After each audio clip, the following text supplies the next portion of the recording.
Halo, selamat pagi semua. Bisa dengar suara saya? Selamat pagi Bapak, bisa? Oh, bisa. Bisa, Oke, Pak. bagus. Terima kasih semuanya. Oke. Selamat pagi, saya menyapa dulu. Selamat pagi semuanya. Kita sekarang masuk di minggu ketiga ya. Minggu ketiga di mata kuliah pemasaran jasa. Nah, hari ini kita akan belajar mengenai marketing mix tradisional. Oke. Nah, hari ini kita akan belajar mengenai marketing mix tradisional. Sambil kita menunggu yang lain, sambil kita menunggu teman-teman yang mungkin belum hadir, kita pelan-pelan mulai ya perkuliahan pada hari ini ya, biar materi terselesaikan dan kita mulai on time. Oke. Nah, di kegiatan belajar mengajar yang pertama, kalau misalnya slide-nya nggak gerak atau slide-nya nggak kelihatan, tolong diinformasikan ya ke saya. Jadi kalau misalnya slide-nya, Pak, slide-nya nggak gerak atau Pak, slide-nya ini eh, nggak kelihatan, tolong diinformasikan ke saya. Oke, jadi di kegiatan belajar mengajar yang pertama ini, kita belajar mengenai produk jasa dulu. Oke, pelan-pelan kita belajar apa yang dimaksud dengan produk jasa itu. Nah, untuk memenangkan persaingan bisnis, terutama di bidang jasa, penyedia jasa atau pemilik usaha harus dapat menghasilkan produk jasa yang dapat menciptakan value proposition. Nah, keren ya bahasanya ya, value proposition. Apa maksudnya value proposition ini? Value proposition ini adalah gampangnya adalah nilai. Jadi memastikan bahwa jasa yang kita tawarkan itu bernilai di mata konsumen. Nah, untuk membuat produk kita bernilai di mata konsumen, ada tiga hal atau tiga komponen yang harus kita perhatikan. Yang pertama adalah produk inti atau core product, kemudian ada jasa pendukung, dan proses penghantaran atau delivery proses. Nah, maksudnya apa ini? Oke, kita bahas satu-satu ya. Jadi, untuk membuat produk kita ini bernilai di mata konsumen itu ada tiga hal penting yang harus kita perhatikan. Yang pertama adalah harus ada memperhatikan produk intinya atau service intinya. Kita ini jualan apa sih? Yang kedua adalah jasa pendukungnya, layanan-layanan lain yang mendukung. Kemudian adalah proses pengantaran.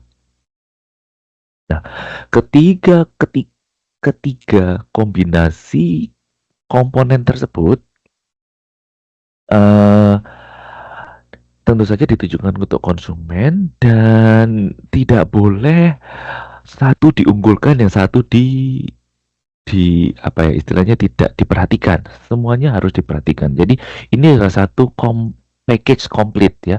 Kita tidak bisa hanya memperhatikan kualitas, tapi kita mengindahkan atau kita tidak memperhatikan dari segi pengirimannya. Tidak boleh ya. Jadi semuanya tiga hal yang saya sampaikan ini saling relasi satu sama lain, berkaitan satu sama lain. Nah, apa sih ya tadi value proposition? Kita kembali lagi ya. Tadi kan saya katakan bahwa Pak Aditya mengatakan bahwa uh, untuk menciptakan produk yang jasa yang bagus itu kita harus membuat value proposition. Nah, apa sih arti dari value proposition ini?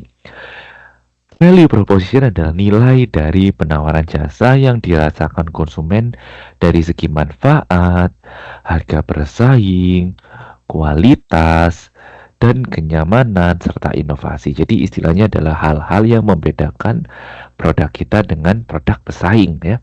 Mulai dari manfaatnya, harganya juga kompetitif, kualitasnya oke, nyaman dan inovatif. Nah, intinya adalah janji-janji perusahaan kepada konsumen. Ini yang dinamakan dengan value proposition atau nilai yang dijanjikan kepada konsumen. Nilai yang dijanjikan penyedia jasa terhadap konsumen. Oke, ini yang disebut dengan uh, value proposition. Oke, sampai sini dulu ada yang ingin ditanyakan?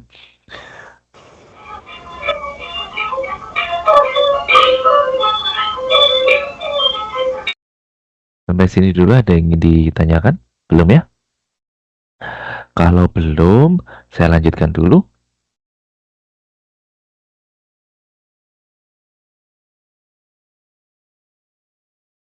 Oke, jadi yang pertama ada tiga elemen penting ya, tiga komponen yang membuat perusahaan ini stand out atau perusahaan ini uh, berbeda. Yang pertama tadi apa? Produk inti atau core produknya. Nah, produk inti namanya itu dari produk inti. Jadi just kegiatan apa yang ditawarkan atau produk apa yang ditawarkan kepada konsumen.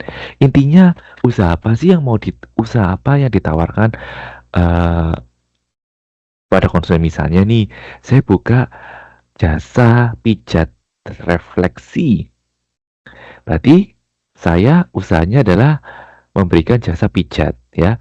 Nggak mungkin tulis saya membuat jasa pijat refleksi, tapi kemudian saya menyediakan jasa kursus bahasa Inggris, ya kan nggak nyambung ya. Atau sebaliknya, saya membuat les-lesan bahasa Inggris, tetapi jasa yang saya tawarkan adalah jasa pijat, kan orang nggak ini ngomongnya kursus les-lesan bahasa Inggris kok jadi jasa pijat, kan nggak nyambung. Jadi kita harus benar-benar fokus kepada jasa apa yang kita tawarkan atau produk apa yang kita tawarkan.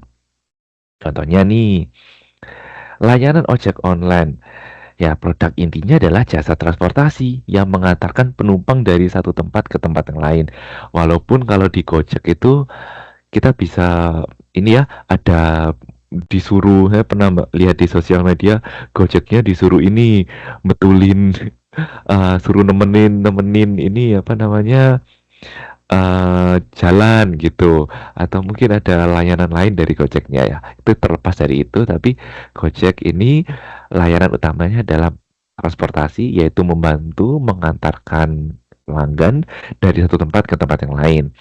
Kalau misalnya disuruh yang aneh-aneh, misalnya disuruh eh, apa namanya, kayak dulu tuh saya pernah lihat di sosial media, dia pesan Gojek untuk bantu ngusirin tikus di kamar kos orang gitu. Kayak ya memang kalau misalnya si bapak Gojeknya mau ya nggak apa-apa ya, dikasih tips tambahan, tapi sebenarnya itu bukan bukan tugas utama. Jadi tugas utama dari Gojek ya, Gojek ya tugas utamanya adalah mengantarkan dari satu tempat ke tempat yang lain. Kalau ada tugas lain yang di luar job spesifikasinya, ya bukan tanggung jawab dari pihak Gojek, karena pihak Gojek perusahaannya memberikan layanan mengantarkan satu orang ke tempat lain gitu ya.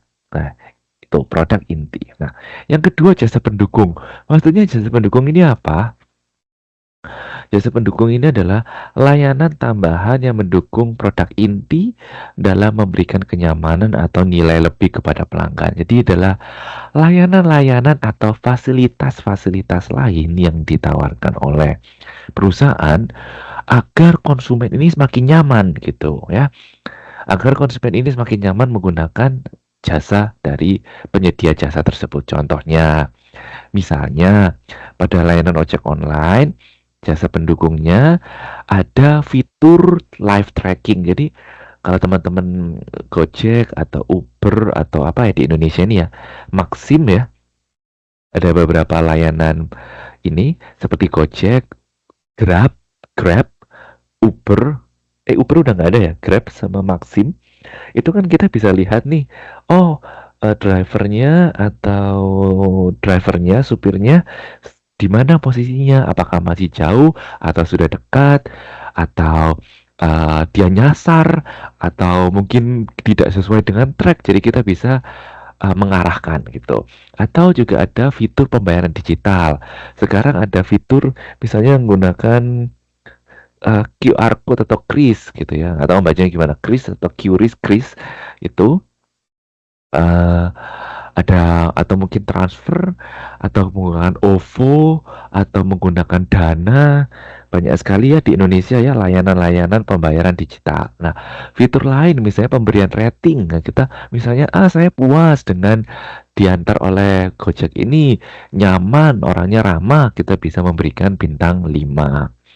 Atau bisa layanan pelanggan 24 jam. Jadi ini adalah jasa-jasa pendukung yang membuat konsumen ini semakin mau menggunakan jasa dari eh, perusahaan ini gitu ya.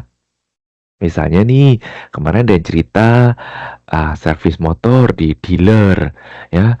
Dia tidak hanya supaya pelanggan ini tidak bosan dalam menunggu eh, apa ini montirnya untuk menservis motor, biasanya bisa disediakan camilan, disediakan TV, sofa yang empuk, buku misalnya. Jadi orang bisa minuman, jadi orang sambil menunggu itu bisa majalah, jadi bisa membaca majalah, mendengarkan musik atau melihat TV, jadi semakin nyaman gitu ya. Berikutnya yang ketiga adalah proses pengantaran atau delivery proses. Maksudnya apa? Ini adalah cara atau proses bagaimana jasa disampaikan kepada pelanggan. Oke, contohnya seperti apa? Contohnya misalnya pada layanan ojek online, proses pengantarannya adalah pemesanan lewat aplikasi, penjemputan oleh driver, dan pengantaran sesuai dengan rute. Jadi, itulah ya pengantaran. Kalau misalnya kita menggunakan uh, ini apa Tokopedia atau Shopee di Indonesia. Nah, Tokopedia atau Shopee ini juga ada layanan tracking shipment-nya ya. Tracking pengantaran. Jadi kita bisa tahu misalnya, barang kita ada di posisi mana, apakah masih ada di DC atau district center, udah ada di kota, atau sudah diantarkan oleh kurir. Jadi ada tracking dari barang kita. Jadi ini termasuk dengan delivery process. Jadi ini sekarang umum ya, kalau misalnya kita belanja di toko online itu ada delivery tracking atau delivery process, kita bisa tahu sampai posisi dari barang kita. Nah, itu kalau barang. Kalau jasa seperti ojek online itu lebih ke ini supirnya sampai di mana, sudah dijemput di titik mana, apakah kita sudah diantarkan sesuai dengan rutenya sesuai, jangan-jangan kita diculik lagi ya, rutenya misalnya ke arah utara, kita malah diarahkan ke selatan, wah jauh dari titik yang kita inginkan, sehingga kita, wah ini diculik nih saya. Nah, ini adalah beberapa usaha dari penyedia jasa untuk melakukan delivery proses. Nah, sampai sini ada yang ditanyakan dari teman-teman mengenai 3 komponen penting. Sampai sini ada yang ditanyakan? Belum? Belum ya? Kalau belum, kita diskusi dulu. Oke. Coba pilih salah satu layanan jasa, bukan produk ya. Layanan jasa yang sering teman-teman gunakan sehari-hari, misalnya laundry, transportasi, makanan online, atau lain-lain, dan jelaskan apa core produknya, jasa pendukungnya seperti apa, dan proses penghantarannya seperti apa. Jadi teman-teman kan ini ya pasti pernah melakukan layanan jasa. Tolong jelaskan layanan apa yang sering digunakan, kemudian jelaskan apa core produknya, apa jasa pendukungnya, dan bagaimana proses pengantarannya. Oke, kita diskusi dulu. Silakan yang mau ini angkat tangan. Oke, ada Mas Asep Dian. Oke, silakan Mas Asep. Halo Pak, selamat pagi. Selamat pagi Selamat semuanya. pagi, selamat pagi. Bagaimana Apa kabar? Baik Pak. Oke, baik. Oke, masih oke ya di minggu ketiga ya, belum oleng ya? Masih Pak, Masih sebentar masih. lagi kayaknya oleng. Oh, semoga jangan oleh. Ada ngambil berapa kelas semester ini? Ada 7 ya? 7 6. kelas? 6 Iya kelas? kan bareng Ariel Pak. Oh gitu, banyak ya berarti ya? Itu banyak Ya sih, lumayan, Pak. itu pusing-pusing. Oke, silakan Mas Asep Dian, pengalamannya apa ya? Eh, saya memakai jasa ini, Pak, pembelian tiket pesawat online ya. Oh, oke. Pakai agen Itu termasuk atau ya. boleh? Langsung Pak Eh, ke ininya, ke maskapainya. mm-mm. Itu berarti Itu core produknya mm, ya. jadi dia memberikan layanan ini ya, apa namanya, berjasa tiket pesawat ya, penyedia tiket pesawat ya. Kemudian, Iya, tiket pesawat. Terus untuk mm, yang ininya apa? Yang kedua itu Pak, ada yang core kedua ini produk. sama core produk, kemudian layanan ininya Mas, apa namanya, pendukungnya. Yang Ya, yang selain pendukung. layanan pendukung, Ya, misalnya dia yang pendukung memberikan, itu nambah mm, ini Pak, nambah bagasi. oh jadi dia kalau misalnya eh pesan di situ dia ada free bagasi gitu atau gimana? Iya, ada free Hmm. bagasi, ada juga tambahan bagasi Pak. Hmm, hmm, hmm, hmm. Terus ada poinnya juga kalau Oh, misalkan. poin. Iya, Boleh. Jadi kalau misalnya beli di maskapainya langsung dapat poin gitu ya. ya kita jadi membernya dulu. Kalau udah dapat Hmm, 10.000 mile, dapat hmm, hmm. gratis penerbangan kayak gitu. Ah, ya bisa bisa bisa. Jadi kalau misalnya saya sering itu kalau kalau udah 10.000 miles atau udah berapa kali penerbangan itu bisa bisa naik tingkat misalnya dari ekonomi ke bisnis atau mungkin gratis tiket gitu ya. Gratis di lounge gitu ya Pak. Oh ya, biasanya ada layanan tambahan seperti itu. Oke. Iya. Kemudian ada proses ininya nggak Mas? Mungkin ada proses penghantaran. Jadi misalnya, oh tiketnya misalnya sudah diterima lewat email atau apa gitu. Biasanya lewat email Pak, lewat Lewat email, email.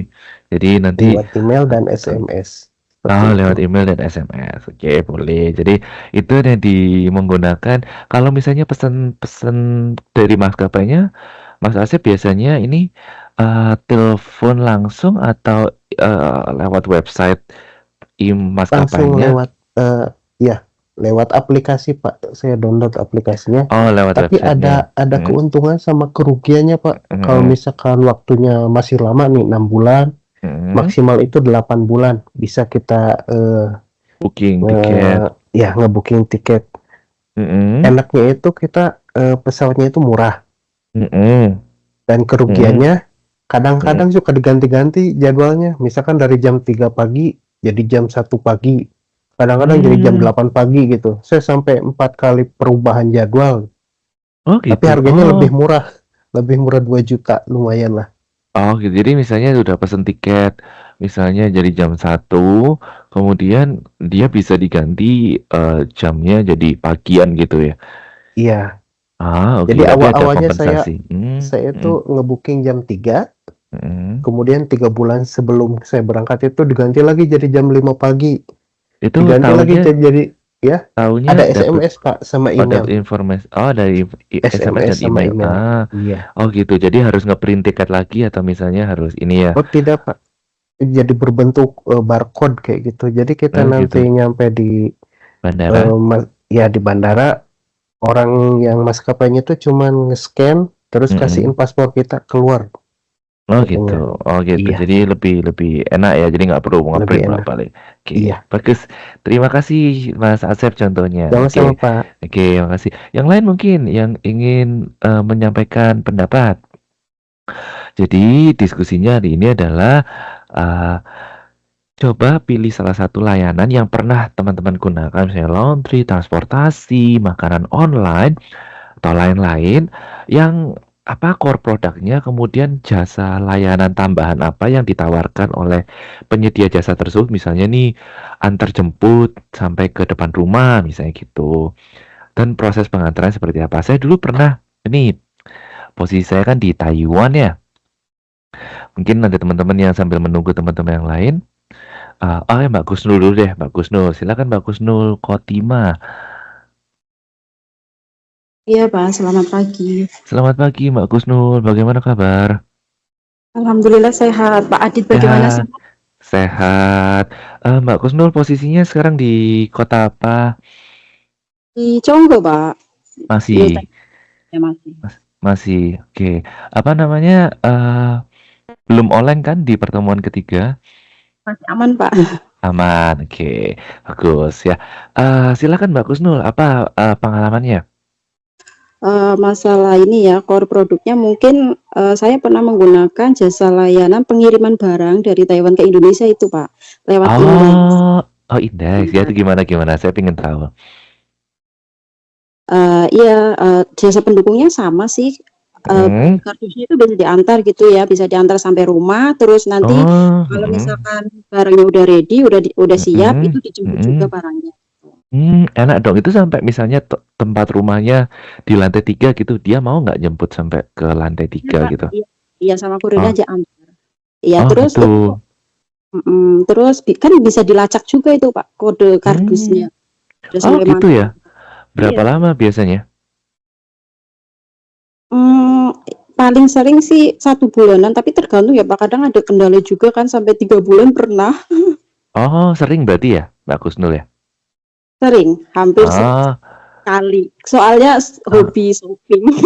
Oh gitu. Oke. Jadi sering Jadi kirim banyak barang. barang kirim Ini ke buka Indo. bikin jasa penitipan gitu nggak sih? Just tip ya?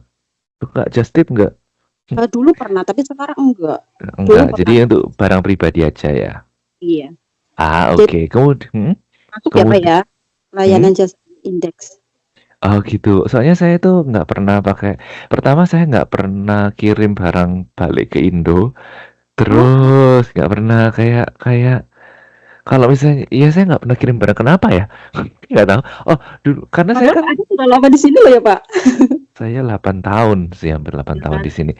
Kenapa ya saya nggak pernah kirim? Dulu tuh pernah ketika baru lulus sekolah mau kirim, tapi pada itu waktu awal-awal setelah COVID atau apa gitu perubahan. Jadi khusus PMI yang bisa kirim, tapi student nggak boleh. Kecuali kalau studentnya itu mau living, mau nggak balik lagi ke Taiwan tuh boleh. Tapi karena saya tetap ada di Taiwan, jadi nggak bisa. Dan kebetulan saya nggak ada barang yang saya cuman baju ya. Saya cuman bawa baju dan harga diri. Jadi nggak ada yang saya kirim, nggak ada yang saya kirim. Kayak gitu. Jadi fokus ini. Jadi saya nggak pernah tahu, nggak pernah ini. Punya pengalamannya bagus. Saya bisa jadi bisa kardusnya ini bisa diantar sampai depan rumah, dijemput dan sampai di Indonesia depan rumah juga ya. Oke. Iya. Oke, bagus bagus. Pengalaman yang menarik. Terima kasih Mbak Kusnul. Kemudian di sini ada Mbak Nani. Nani ada jasa travel. Di Indonesia banyak ya jasa travel ini ya, Mbak Nani ya. Ntar ya saya catat dulu namanya. Kalau nanti keburu lupa kalau nggak dicatat. Ntar ya.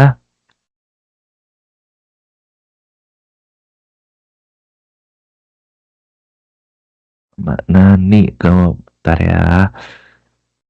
Namanya ini Oke, ini ada Mbak Nani, jasa travel, jasa pendukungnya, dia juga menyediakan tiket pesawat pembayaran melalui cash dan menggunakan banking. Oke, boleh. Jadi jasa travel itu di Indonesia banyak ya. Kalau saya kan tinggalnya di Malang itu, kalau banyak sekali travel ke Jogja, travel ke Surabaya, ke Jakarta, Bali, dan Pasar. Itu dia juga beberapa jasa travel ini juga menawarkan pengiriman barang. Nggak cuman membawa kita, tapi membawa barang. Ya, mau ngirim barang gitu. Kemudian juga macam-macam. Ini boleh travel ya. Kemudian ada promotor pembelian produk skincare lewat website resmi. Oh, boleh. Bila join member maka mendapatkan diskon harga cukup banyak dan poin dapat ditukar pada pembelian selanjutnya. Oh, oke. Menarik ini. Jasa pendukungnya itu dalam minimal pembayaran akan mendapatkan free ongkir dan free gift. Akan ada gift lain saat ulang tahun loh. Banyak sekali giftnya ini. Untuk proses pengantaran sangat cepat dan juga ada tracking sehingga saya dapat melacaknya. Oke, dari Mbak Rohmatul Umah. Oke, terima kasih Mbak Rohmatul Umah dan Mbak Nani Rohmatul Umah.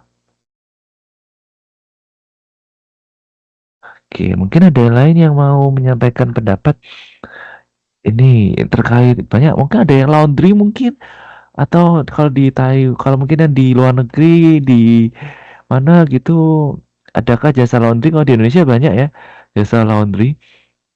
Jadi, mungkin ada langganan laundry di rumahnya yang yang dia memberikan layanan khusus misalnya free free apa misalnya ya, kalau setrika misalnya berapa kilo gitu free setrika gitu kan, biasanya kan setrika sendiri ya, cuci kering setrika atau setrikanya bayar sendiri, mungkin ada free.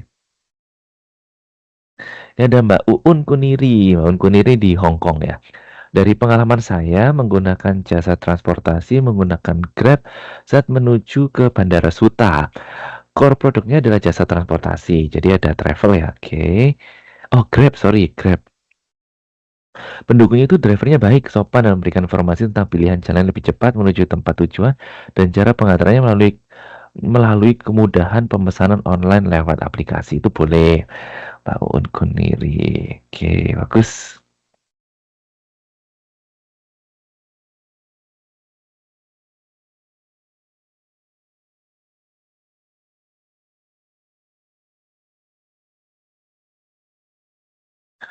Mungkin ada yang lain yang ingin menyampaikan pendapat? Yang lain? Belum? Kalau belum nggak apa-apa, nanti sambil saya lanjutkan ya. Oh, ada Mas Asep. Mas Asep mau angkat tangan? Ya, silakan Iya Mas Pak, Asep. saya mau Silakan. tanya Pak, Mm-mm. untuk contoh, Mm-mm. misalkan kita di usaha jasa makanan minuman, tapi ini kan buffet Pak sistemnya, prasmanan gitu. Oh, buffet. Oke, buffet. Ya, Ha. jadi tidak memiliki ciri yang ketiga itu Pak. Jadi cuman core sama nilai tambah saja. Mm-mm. Jadi untuk Mm-mm. delivery-nya nggak ada, gimana itu Pak? Oh, enggak. Oh, misalnya buffet. Buffet ini karena Ya, memang konsepnya buffet ya. Oke, iya, paham pertanyaannya. Oke. Jadi jasa penyedia makanan atau restoran gitu ya, jasa. Nah, kalau misalnya dia tidak ada eh karena konsepnya buffet sih ya, jadi emang agak susah ya kalau untuk delivery. Karena konsep buffet ini dia ini makan sepuasnya, ngambil sendiri gitu kan ya. Buffet ini kan konsepnya dia kayak di prasmanan ya.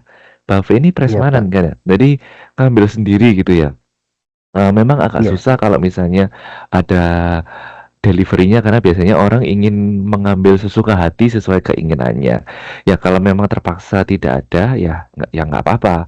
Cuman mungkin dia bisa menyediakan layanan tunggalnya, jadi menu-menu tunggalnya gitu. Menu tunggal. Eh tapi saya tahu kalau saya nggak tahu di Indonesia ya, kalau di tempat saya di sini itu ada yang buffet. Jadi kita bisa makan sepuasnya, tapi kita juga bisa melakukan delivery order. Nah, delivery order ini harganya lebih murah dari buffet.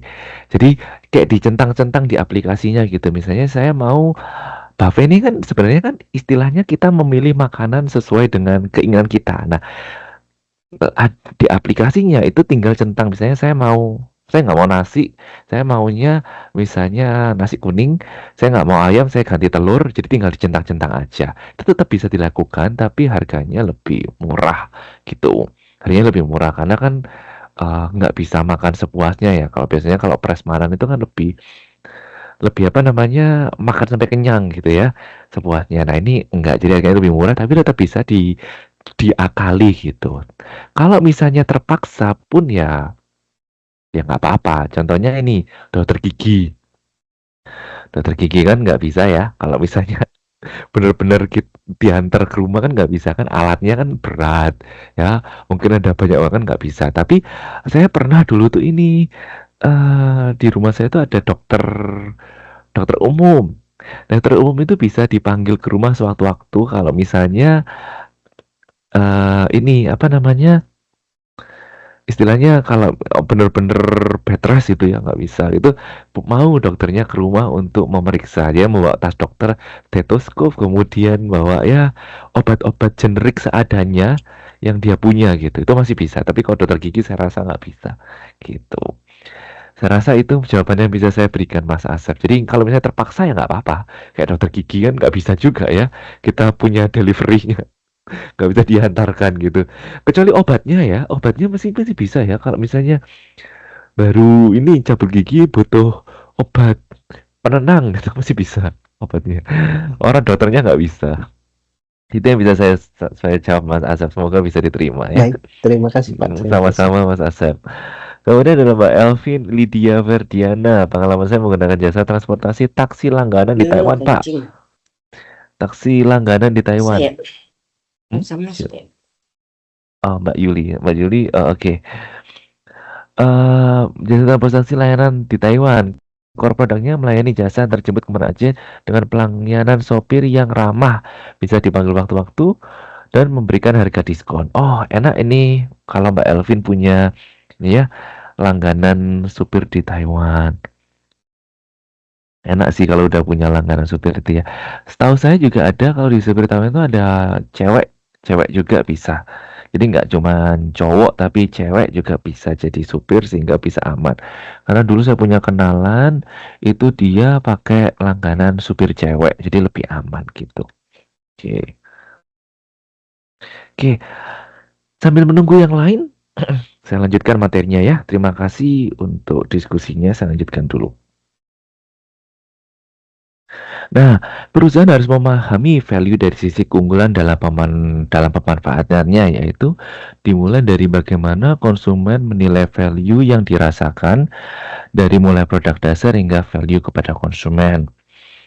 Customer value atau nilai dari konsumen itu adalah produk atau jasa yang dinilai melebihi dari harga yang dibayarkan. Maksudnya apa ini? Produk atau jasa yang dinilai melebihi dari harga yang dibayarkan. Pernah nggak sih teman-teman ini menggunakan jasa yang saya mau berapapun harganya, saya nggak masalah, asalkan saya menggunakan jasa dari orang itu. Contohnya misalnya ini, di TikTok, saya sering kalau sebelum tidur ini iseng-iseng TikTok gitu. Itu tuh ada kayak ini, salon potong rambut, harganya itu nggak masuk akal. Harga kayak kayak kayak saya pernah lihat di TikTok, itu dia itu jasanya tuh smoothing atau smoothing rambut. Smoothing rambut, kemudian dia nggak cuma smoothing rambut, dia ini kayak memperbaiki rambut rusak untuk cewek-cewek yang rambutnya di smoothing gitu. Nah, harganya itu kisaran kayak berapa belas juta gitu, kayak misalnya 10 juta, 12 juta hanya untuk memperbaiki rambut yang rusak gitu. Nah, itu posisinya kalau nggak salah itu di Medan atau di mana, saya lupa namanya. Jadi harganya mahal. Jadi kan saya mikir mahal banget dan itu salon ya, maksudnya bukan dokter kulit kayak misalnya kalau di Indonesia kan ada kayak dokter apa klinik kecantikan nih, kayak misalnya klinik kecantikan yang khusus untuk ditangani oleh dokter. Nah, ini kan salon ini kan kapster ya, jadi kayak kayak dia tidak punya ilmu tentang kulit dermatologi gitu. Kok orang mau percaya bahwa mengeluarkan uang yang jutaan untuk memperbaiki rambut rusak di salon. Nah, menurut saya ini menarik sih. Jadi ini termasuk dengan nilai. Jadi beberapa konsumen itu dia nggak peduli berapapun harganya, dia mau untuk menggunakan jasa orang tersebut, ya kayak gitu. Nah, kemudian ada konsep flower of service dari Lovelock 2011, yaitu menciptakan total offering atau penawaran total yang berkualitas yang terdiri dari dua bagian penting, yaitu fasilitas jasa pendukung yang diperlukan untuk produk inti dan pengantaran jasa, dan peningkatan jasa pendukung yang memberikan ekstra nilai kepada konsumen. Jadi flower of service dari Lovelock ini adalah seorang saintis. Dia ini menyatakan bahwa ada dua hal penting untuk mempertahankan kualitas dari layanan konsumen, yaitu yang pertama adalah fasilitas jasa pendukung dan peningkatan jasa pendukung atau pemberian nilai ekstra. Oke, kita bahas satu-satu.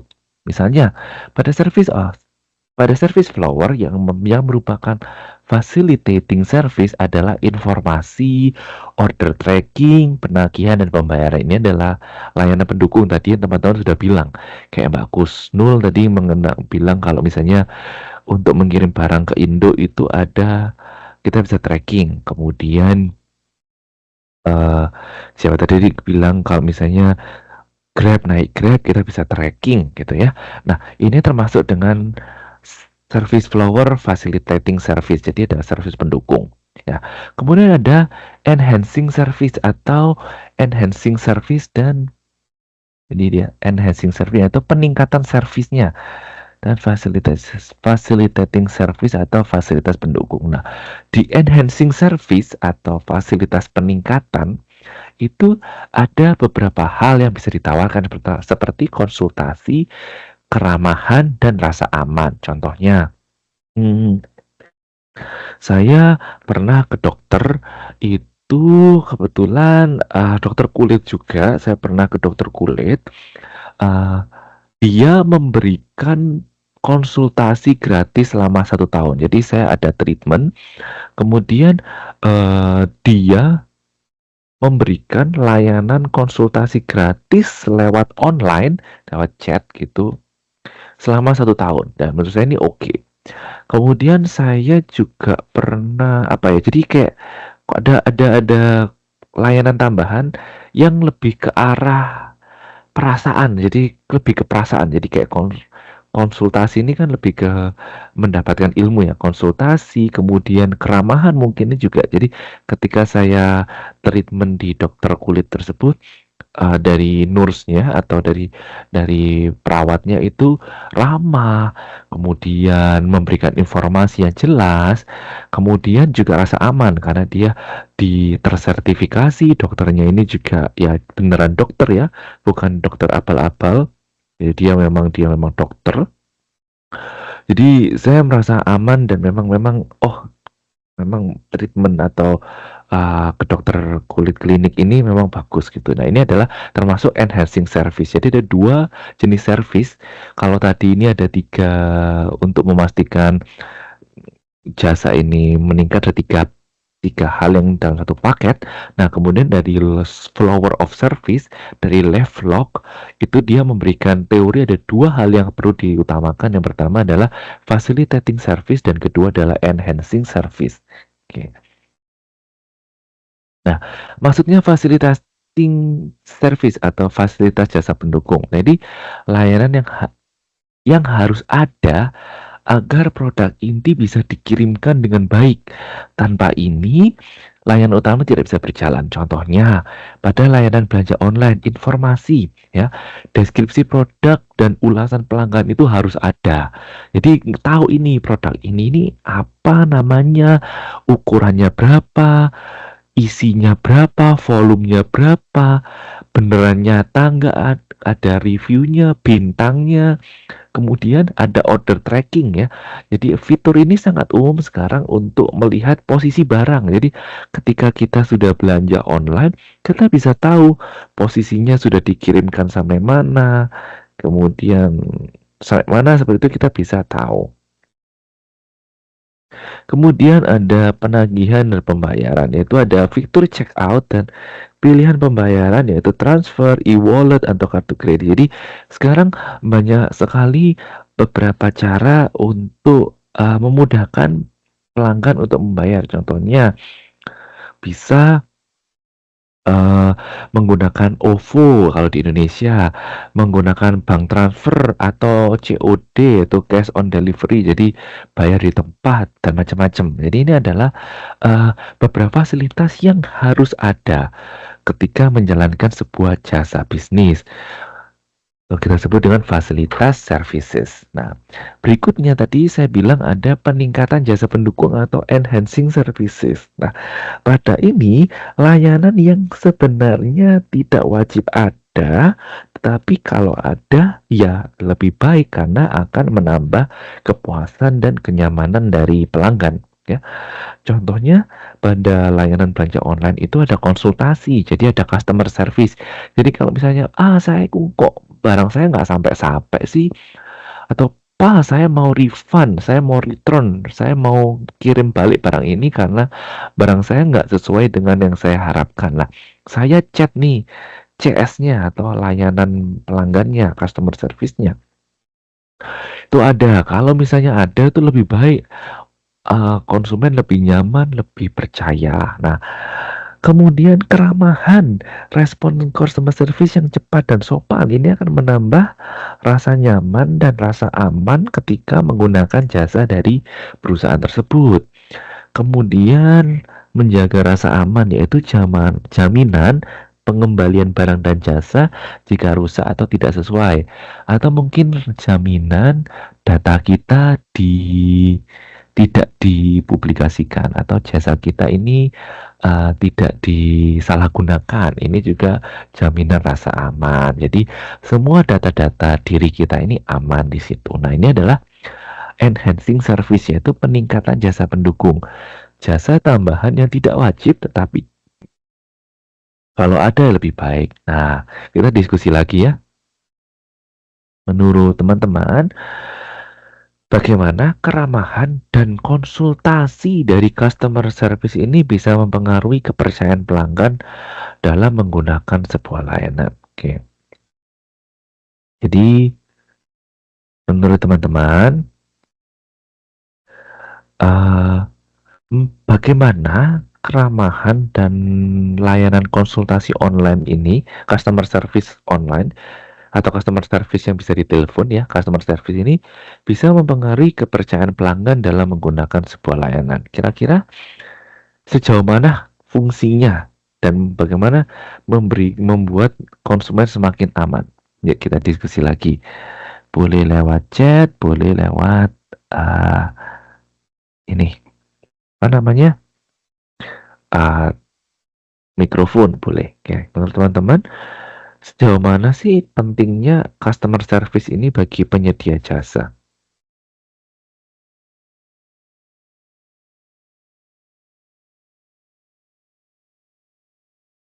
Mungkin ada yang ingin menyampaikan pendapat? Menurut teman-teman, sejauh mana? Sambil nunggu, kita baca dari Mas Muhammad Badarudin, jasa dokter sunat panggilan. Oke. Jasa core produknya layanan medis berupa tindakan sunat yang dilakukan oleh dokter profesional. Jasa pendukungnya konsultasi pra dan pasca sunat. Pilihan metode sunat modern, peralatan medis steril dan portabel, obat dan paket perawatan luka. Untuk proses pengantarannya sebelum keluarga menghubungi penyedia layanan dan membuat janji. Dokter datang ke rumah sesuai jadwal. Prosedur sunat dilakukan dengan alat steril, aman dan serta penuh belayan dengan lembut cara pemotongan sunatnya. Ini dari Muhammad Badarudin. Ini pengalaman pribadi mungkin ya dari Mas Muhammad Badarudin ya. Sunat menggunakan jasa panggilan, dokter panggilan. Bukannya sunat itu mantri ya? Banyak mantri nggak sih? Atau ini ya? Anyhow, thank you Mas Muhammad Badarudin. Ini pengalaman pribadi, sunat menggunakan jasa panggilan. Yang lain mungkin, iya Pak, mantri panggilan. Oke, mantri panggilan. Biasanya mantri ini online. Sekarang lucu-lucu ya jasa panggilan ini. Apa namanya? Sunat, dokter sunat. Yang lain mungkin, apa namanya ini, diskusi yang kedua. Menurut teman-teman, sejauh mana pentingnya customer service mempengaruhi kepercayaan pelanggan dan menggunakan sebuah layanan? Menurut teman-teman, bagaimana pentingnya customer service untuk mempengaruhi kenyamanan pelanggan? Gede banget ininya. Oke, silakan Mas Asepdian, silakan. Lupa izin menjawab. Silakan Mas Asep. Pak, kalau menurut saya tentang keramahan dan customer service ini yaitu menemukan rasa percaya antara si customer dengan si perusahaan. Oke, kenapa? Ya, karena customer service ini bisa dibilang adalah penyerang pertamanya saat mhm. berhubungan dengan customer. Kalau terjadi Garda komplain depan dan ya. sebagainya, iya, garda Mhm, terdepan. mhm, Kemudian kalau mhm, misalkan bicara mhm, secara langsung itu mhm. lebih ke apa? Suasananya itu lebih cair Pak dibanding dengan text message atau Ah, email gitu. bener, bisa lebih jelas Sebab juga ya. dialog, iya. Lebih jelas Seperti itu Pak, maksudnya. kalau menurut saya. Oke, terima kasih Mas Asep, bagus. Rasa Pak. Jadi kalau misalnya saya juga suka sih kalau menggunakan layanan ini, apa namanya, customer service nggak yang chat, karena terkadang kalau chat ini kecuali chat yang ini ya, sekarang ada yang chat AI gitu ya, jadi dia yang balas adalah komputer. Ya, tapi saya lebih suka yang menggunakan real human, yang real orang gitu, karena bisa bisa berinteraksi dengan lebih jelas, kemudian kalau ada pertanyaan juga bisa lebih jelas gitu. Di sini ada Mas Muhammad Badarudin, silakan Muhammad Badarudin. Halo, Iya, Pak. gimana? Ad, pernah mau menjawab pertanyaan yang mana ini? Yang diskusi yang ini atau yang masih dokter sunat? Oh, dua-duanya juga boleh. Boleh, silakan. Ya, yang mana? Yang pernah ini yang ini dulu kali ya, yang customer service lah. Pernah punya pengalaman buruk, baik atau sejauh mana dengan customer service dan sejauh mana pentingnya customer service bagi Mas Muhammad Badarudin? Kalau untuk itu bisa saling bersinggungan itu, Pak, diskusi 1 dan 2. Oke, silakan kalau gitu bagus. Jadi bisa nyambung ya. Karena kan keramahan dan konsultasi dari customer service ini kan sangat Mm-mm, berpengaruh ya, Pak, terhadap mm-mm, pelanggan. mm-mm. Jadi, Karena kan mm, hal ini mencerminkan profesionalisme lah, empati betul, dari betul. penyedia jasanya. Mm-mm. Jadi kalau dulu Dapat waktu menciptakan menggunakan ini jasa online sunat panggilan itu yang konsultasinya itu yang terima langsung dari dokter mantrinya atau dia ada ini ada kayak adminnya gitu. kalau pengalaman saya waktu itu dia Mm-mm. nggak punya tim atau apapun, Pak. Jadi dia sendiri gitu. Oh jadi dia Langsung nggak punya admin gitu ya, nggak punya admin gitu. Oh, oke. Jadi, jadi dari mm-mm, dari semua itu kan nanti kan bisa mm-mm. menciptakan kesan juga positif. Bener nggak ini dokternya ini ramah nggak? Kalau nggak ramah kan nanti wah dipotong terlalu banyak hilang nanti ya. Dan Kalau juga dapat mendorong loyalitas dan rekomendasi juga. gitu. Pelanggan kan bisa kasih ke orang Mhm, lain. mhm, mhm, mhm.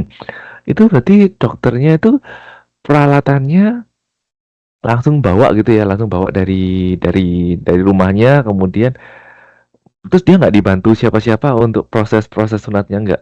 Sekarang pakai laser nggak sih zaman Betul. sekarang? Pakai laser nggak sih? Saya waktu Hmm, pertama pengembangan laser, tapi saya oh nggak pilih yang laser yang manual. untuk, Ah, saya manual. Serem dan banget. waktunya itu juga malam hari waktu itu saya pilih. Oh gitu. Kenapa? Iya, Lebih murah? Enggak enggak, kan? pengen malam hari aja. Oh gitu. Oh oke, oke. Nah, tengah Kan, malamnya baru berasa lah oh gitu hilangnya. kan ada ini, ya Pak, apa istilahnya? eh ininya obatnya udah ini sakit ya. Oke. Ya, sakitnya di tengah Eh, malam bisa. tengah malam. Oh. Oh saya dulu sunat waktu bayi, waktu kecil sih. Jadi nggak ini. Jadi pada waktu itu ya masih operasi zaman dulu kan saya, maksudnya udah tahun 90-an. Jadi nggak ada teknologi yang sekarang. Tapi kayak misalnya ponakan saya gitu, dia pakai laser gitu sekarang jadi lebih cepat gitu. Proses kering lukanya lebih cepat. Oke. Oke, thank you Mas Muhammad Badarudin atas pengalamannya ya. Ya, Thank Pak. you. Oke, Mbak Nani, silakan Mbak Nani. Iya, selamat pagi, Pak. Pagi, Mbak Nani. Mbak Nani posisi sekarang di mana ya? Masih di Taiwan, Pak. Sebentar lagi Kotanya? pulang. Oh, Yunlin. sudah habis kontrak kah? Enggak tahu lah, Pak. Sudah bosan mungkin di Taiwan. Udah berapa lama di Taiwan? Sudah, kalau dari dulu kontrak pertama sampai sekarang ya adalah 5 tahun. Oh, udah 5 tahun. Ah, masih baru itu. Banyak yang sudah 15 tahun. Saya rasa saya lebih nyaman di Singapura, di Malaysia gitu, Pak. Oh gitu, lebih deket ya sama Iya, Indo ya? iya. Faktor udara karena di sini ada musim dingin, badan saya nggak kuat, Pak. Oh gitu, dingin sih memang Iya, kalau di Yunlin itu kan heeh. agak Unit dingin, pedesaan Pak. ya, heeh, pedesaan jadi dingin. Ya kalau di Taiwan sih musim dingin dingin banget, musim panas panas banget. Terus Iya, kalau di Malaysia mungkin ini ya dari makanan tapi lebih iya, lebih lebih lebih bisa terjamin, menyesuaikan Pak. ya Iya, lidahnya dengan lidah Indonesia kan. Kalau Malaysia lebih ini ya, ada sambal juga nggak sih? Sambal ada, Pak, di sana. di sana kalau di Kan, Taiwan, di Taiwan susah cari sambal harus beli. iya. Di sana Heeh. banyak makanan halal, Pak. Oh iya, banyak makanan halal lebih lebih banyak ini ya Iya, kesamaan dengan Indo. Oke, oke iya. sekarang Mbak Nani, menurut Mbak Nani customer service itu seberapa penting Kalau untuk menurut saya penting sekali, Pak. Karena kenapa? seperti contoh misal saya kirim uang pakai aplikasi lah. Kan Mm-mm. kadang-kadang nggak bisa langsung kirim, langsung sampai ke rekening. Jadi kita bisa langsung Tanya ya, konfirmasi ke, tanya ya. langsung tanya ke Mm-mm. customer service. Jadi kita langsung dapat penjelasan dari beliau dan masalah Mm-mm. akan cepat terselesaikan gitu. Oh iya, Mbak Nani kalau kirim uang biasanya pakai apa? Aplikasi apa? Saya pakai aplikasi Remit, Pak, sekarang. Oh Remit.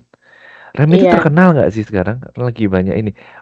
Ini nggak mahal nggak biaya adminnya? Jadi tanya-tanya nih saya. Adminnya ya saya rasa enggak lah, Pak, standar lah, masih umum. Standar. Ah gitu. Iya. Ah oke. Jadi sering pakai Remit, kemudian chat misalnya berapa lama masuknya? Biasanya dari kirim sampai ke rekening Indonya berapa lama?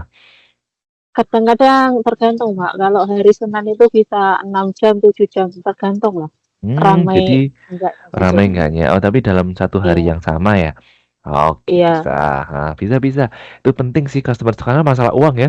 Kita kan kirimnya iya. ini ya banyak ya. Takutnya nyantol kan rugi gitu. Ya semoga Bukan nggak pernah. nyantol, Pak, Hmm. tapi orang rumah kadang-kadang itu bising, Pak. Oh gitu, Tanya-tanya terus tanya. gitu. Oh Iya, iya benar. Jadi ya penting sih memang kalau itu harus ada customer service-nya. Oke. iya. Thank you Mbak Nangni atas ini Sama. sharingnya. BTW ngomongin ini ngomongin kurs sekarang agak tinggi ya kalau kirim uang ya. Nggak tahu nih Iya, Pak. kalau lagi tinggi ya kayaknya ya. Jadi teman-teman kalau yang mau kirim uang silahkan kirim uang di minggu-minggu ini. Pumpung eh, kursnya bagus. Nggak tahu kalau misalnya Iya, di lumayan. lumayan ya. Nggak tahu kalau di Hong Iya. Kong sama di Arab, Mas Asep satu apa? Riyad ya? Apa sih nama ininya? Kalau di Arab apa? Kalau di Arab ini pakai apa mata uangnya? Dinar ya? Dinar ya? Dinar ya? Pakai dinar, Real, Pak, real. real, real ya? Real. Itu berapa sekarang nggak tahu. Bagus atau enggak terhadap kayaknya bagus ya. Di dolar lagi ini soalnya. Jadi semuanya apa namanya mata uang lagi collapse kayak anyhow. Kemudian di sini Mbak Romatul Umar sangat berpengaruh pada penyedia layanan pelanggan sebagai orang introvert atau kurang percaya diri seperti saya, maka lebih nyaman ketika melalui chat atau telepon. Dan bagi penyedia jasa, maka waktu yang mereka miliki jualan lebih efektif. Oke, boleh Mbak Rohmatul Umah untuk orang-orang yang pemalu seperti Mbak Rohmatul Umah, pemalu dan rajin menabung, eh, penyedia jasa customer service sangat berguna. Oke. Kemudian ada Mbak siapa nih Mbak Sunanti, customer service sangat penting dalam menyelesaikan masalah dan keluhan. Ketika masalah ditangani dengan cepat dan memuaskan, hal ini menunjukkan bahwa perusahaan menghargai pelanggan dan berkomitmen pada kepuasan mereka. Hal ini dapat mengubah pengalaman yang awalnya negatif menjadi positif. Betul sekali. Jadi ketika kita ditangani dengan ramah, profesional, itu mengubah pengalaman negatif menjadi positif. Contohnya, ATM BCA saya bermasalah langsung hubungi customer service dan langsung diarahkan step by step sampai betul lagi. Oh, oke. Memang kalau BCA ini terkenal bagus ya pelayanannya ya, Mbak Sunanti ya. Saya juga bos pakai PCA. Oke. Ini dari pengalaman dari Mbak Sunanti. Bentar, saya cari dulu namanya Mbak Sunanti. Oke. Berikutnya ada Mbak siapa nih? Mbak Uun Kuniri menggunakan jasa remittance di Hong Kong saat melakukan pengiriman melalui Chandra Remittance. Pelayanan memberikan informasi yang jelas, ramah, dan membantu cara mengisi identitas diri saat pengiriman uang dalam jumlah besar. Ini dari Mbak Uun Kuniri. Oke, ini juga sama ya tadi yang hampir sama dengan yang disampaikan oleh Mbak Senani tadi ya. Penting sih kalau masalah pengirim uang ini. Ada Mas lagi bokek Pak, pakai rial Pak. Oh pakai rial. Oh iya pakai rial. Oke. Mbak Desi Anasari, jika customer service lebih responsif dan gerak cepat dalam memberikan penyelesaian masalah pelanggan, maka pelanggan lebih luas dan loyal sehingga dapat meningkatkan reputasi bisnis. Contoh jasa grooming anjing di Taiwan. Ada jasa grooming anjing di Taiwan ya, lucu banget. Selain pelayanan bagus, staff juga sangat responsif menjawab semua keluhan melalui telepon. Oh, jadi Mbak Desi Anasari juga sering ini ya, bantu ngurusin ini ya si anjing untuk mandi ya, grooming ya. Lucu banget. Saya nggak pernah tahu di Taiwan juga ada kayaknya. Mestinya ada lah ya di mana-mana di Indonesia. Di Indonesia saya punya kucing. Saya punya kucing 4 ekor. Banyak banget di rumah. Nah itu biasanya kakak saya panggil jasa groomer gitu. Jadi dijemput, 4 kucing itu dijemput, kemudian dimandiin, dan di sana tuh ada dokter hewannya sekalian. Jadi kita misalnya kalau ada sehat, keluhan atau apa bisa langsung ditangani, kemudian pulangnya dianterin ke rumah. Jadi saya rasa kehidupan kucing saya lebih layak daripada kehidupan saya di sini. Oke, 4.400. Wow, kalau Real ini ya mahal ya. Real Madrid. Itu Real Madrid itu.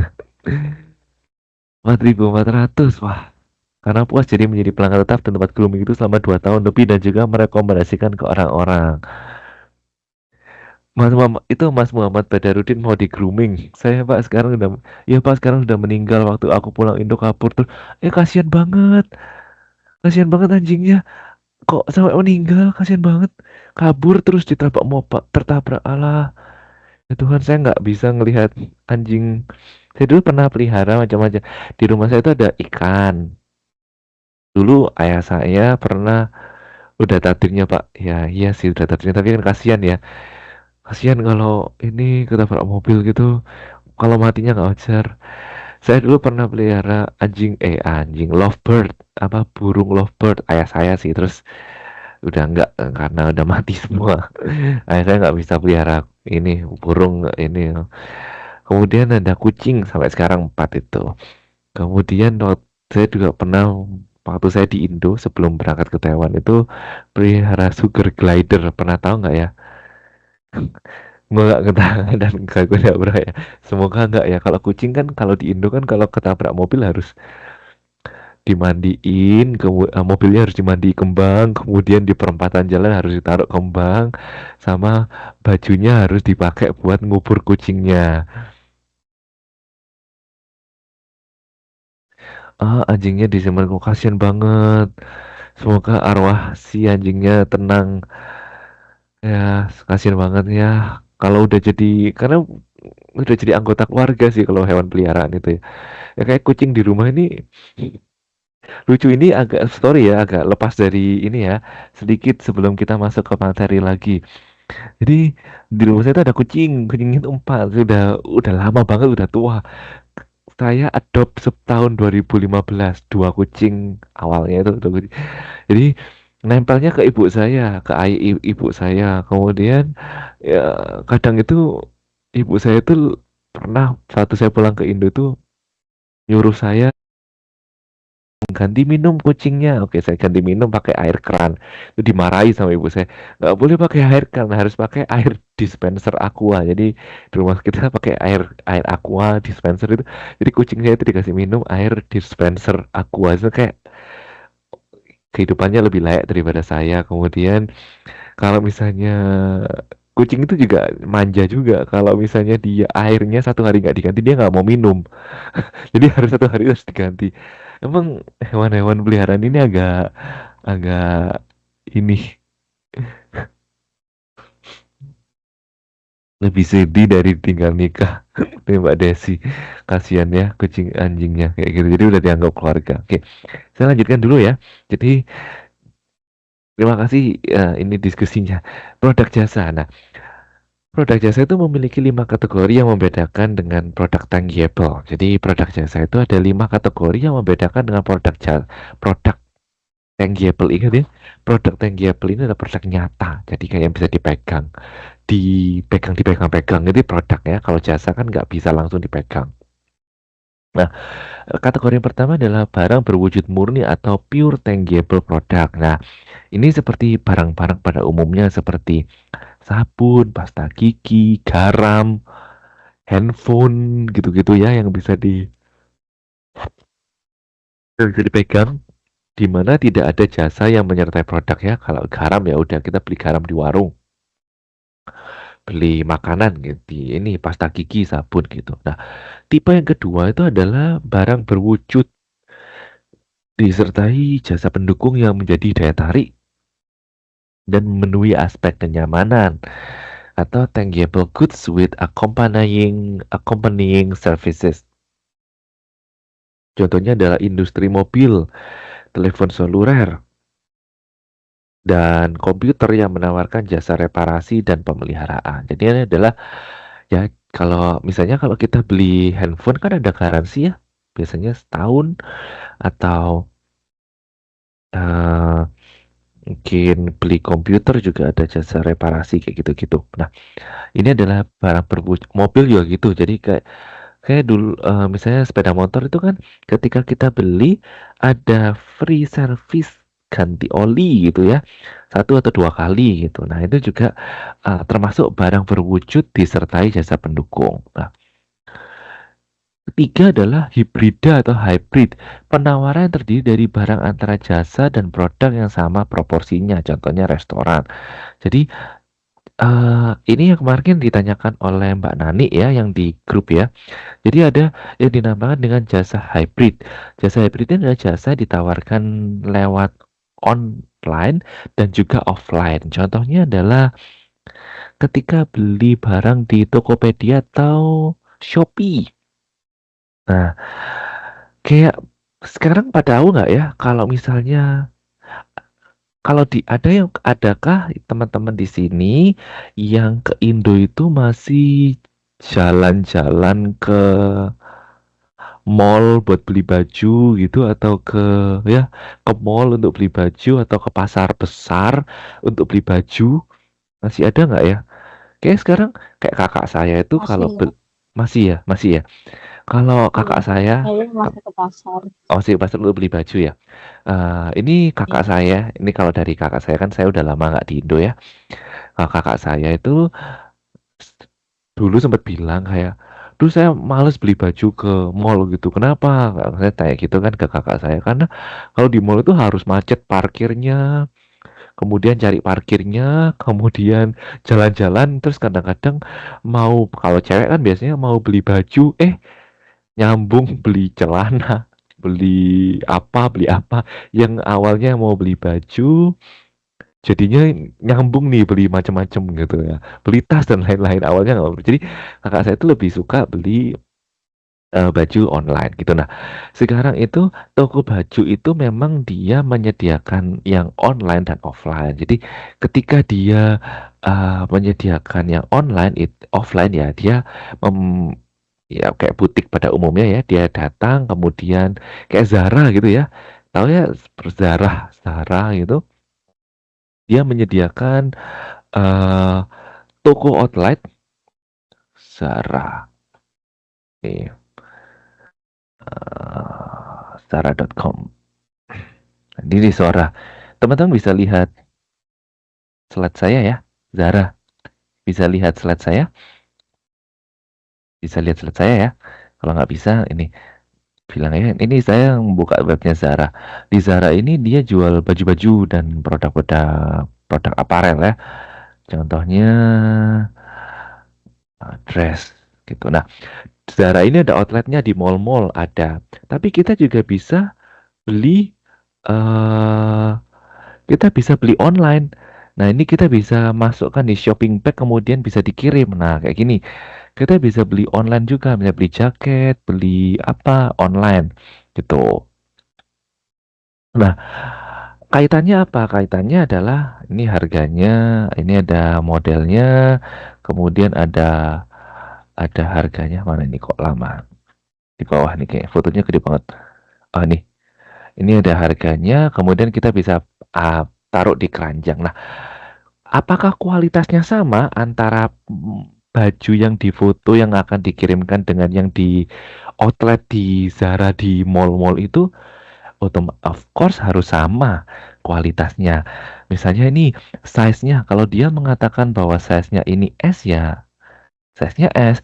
Kemudian kalau misalnya dia mengatakan dia ini 48% cotton atau dari kapas, 43% polyester, 9% elastin, lining 100% polyester, ya memang produknya harus seperti itu gitu ya. Nah, intinya adalah produk yang disajikan di butiknya, di outletnya dengan yang dikirim nanti ke misalnya kita nggak sempat ke beli di butiknya, mau dikirim online itu harus sama ya. Ini yang dimaksud dengan produk hybrid. Nah, oke, by the way ini ada Mbak Elvin. Sorry saya potong, ada Mbak Elvin yang mengatakan bahwa pelayanan kantor pos di Taiwan, Pak, pada saat pertama kali ingin membuat buku tabungan dilayani dengan ramah dan profesional meskipun terkendala bahasa, tapi tetap dibantu dengan diarahkan dan baik. Oke, bagus. Itu Mbak Elvin Lydia Ferdiana. Oke, terima kasih Mbak Elvin. Nah, itu ya hybrid ya. Jadi hybrid yang mungkin ditanyakan Mbak Nani, semoga bisa diterima dengan jelas. Penjelasan saya itu adalah barang yang intinya itu adalah barang yang ditawarkan online dan offline itu kualitasnya harus sama ya.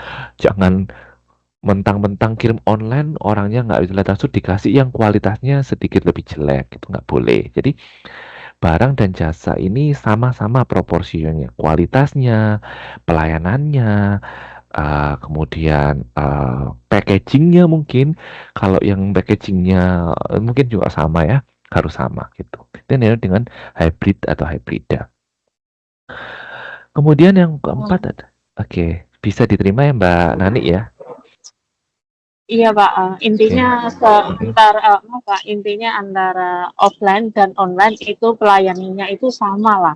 Betul. Gitu kan. Jadi pelayanannya nggak hanya pelayanannya juga produknya juga harus sama. Jadi Benar, jangan iya. sampai ditipu ya. Ih, Iya. kalau kemarin ini kelihatannya bagus, dikirim ternyata warnanya kok jadinya warnanya saya di outlet kemarin saya kirim dilihat putih kok sekarang jadi kayak kuning kecoklatan gitu. Nah, ini nggak boleh ya. Gitu ya Mbak Nanti ya. Thank you. Iya. Oke. Kemudian ada jajan yang keempat adalah jasa utama yang disertai barang dan jasa minor. Major services with accompanying minor services and goods, yaitu penawaran jasa yang terdiri dari jasa utama beserta tambahan barang dan jasa pendukungnya. Contohnya adalah pada perusahaan penerbangan, walaupun jasa yang ditawarkan transportasi, namun produk fisik pesawat, layanan awak kabin, makanan minuman juga penting bagi konsumen. Nah, ini teman-teman ya, semua teman-teman pasti pernah ya naik pesawat ya, karena teman-teman berada di luar negeri. Nah, jasa utama ketika kita naik pesawat, jasa utamanya memang ya pesawat ya. Kita naik pesawat yang jasa utamanya nggak mungkin kita pesen pesawat kemudian kita dinaikkan pesawat barang gitu ya, kan nggak mungkin ya. Pesawat tetapi di samping jasa utama yang ditawarkan, dia juga menawarkan jasa-jasa lain ya, seperti misalnya nih makanan dan minuman, kemudian ada TV-nya mungkin ya, ada beberapa layanan pesawat yang dia menyediakan TV, kemudian ada menyediakan ini selimut ya. Biasanya kalau saya itu minta ke awak kabinnya minta ini dong selimut karena biasanya dingin ya. Kemudian juga ada ini buku, ada majalah biasanya ya, di tempat duduknya itu ada majalah dan ini petunjuk keselamatan. Nah, ini juga beberapa layanan yang disajikan. Kemudian jasa murni atau pure service, yaitu penawaran yang hampir seluruhnya adalah jasa. Hampir seluruhnya adalah jasa. Contohnya adalah jasa pengacara, konsultan, dan pengasuh bayi, ya. Jadi ini adalah contoh jasa yang sepenuhnya adalah jasa, yaitu misalnya pengacara, konsultan, pengasuh bayi. Ini semuanya pure jasa, tidak ada produknya. Oke. Berikutnya saya lanjutkan dulu, nanti sampai 10.15 kita lanjutkan dengan presentasi ya, 5 menit lagi. Saya lanjutkan dulu. Pada intinya, penawaran jasa, perusahaan harus dapat menciptakan diferensiasi sehingga tampil berbeda dibanding pesaing. Artinya, produk jasa perusahaan dinilai konsumen mempunyai keunggulan dalam berbagai hal seperti kualitas, image atau citra, dan pelayanan. Nah, untuk memperkuat diferensiasi jasa, maka inovasi jasa menjadi salah satu kunci keberhasilan perusahaan. Jadi perusahaan harus dipaksa atau memaksa diri untuk melakukan inovasi. Tujuannya apa?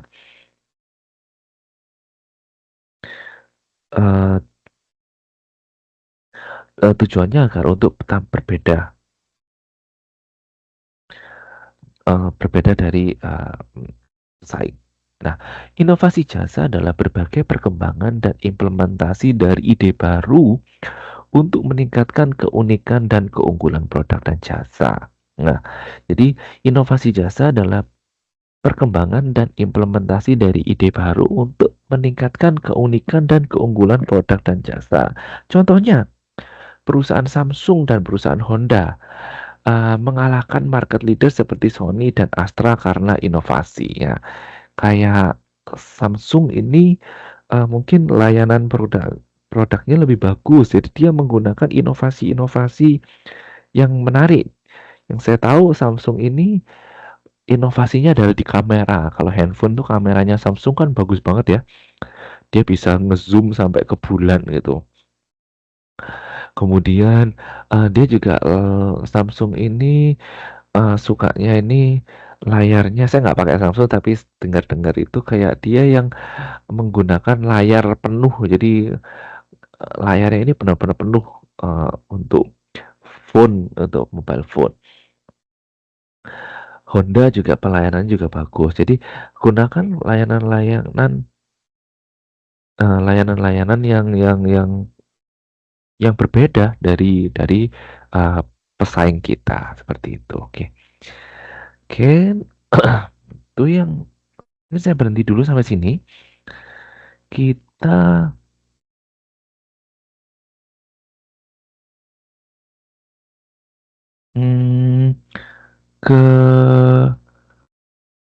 kembali ke ini dulu ya. Presentasi. Yang presentasi kalau nggak salah kelompok berapa ini ya?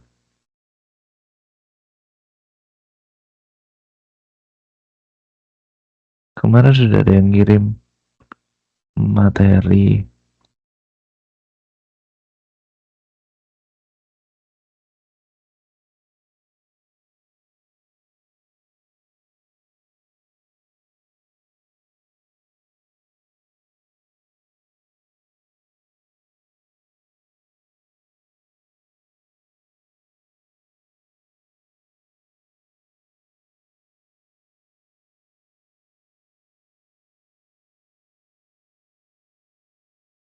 Ada kelompok 2. Ada Mbak Indi Astriani, Nindi, Rohmatul Umah, Mbak Uut, dan Mbak Widya Trisnawati.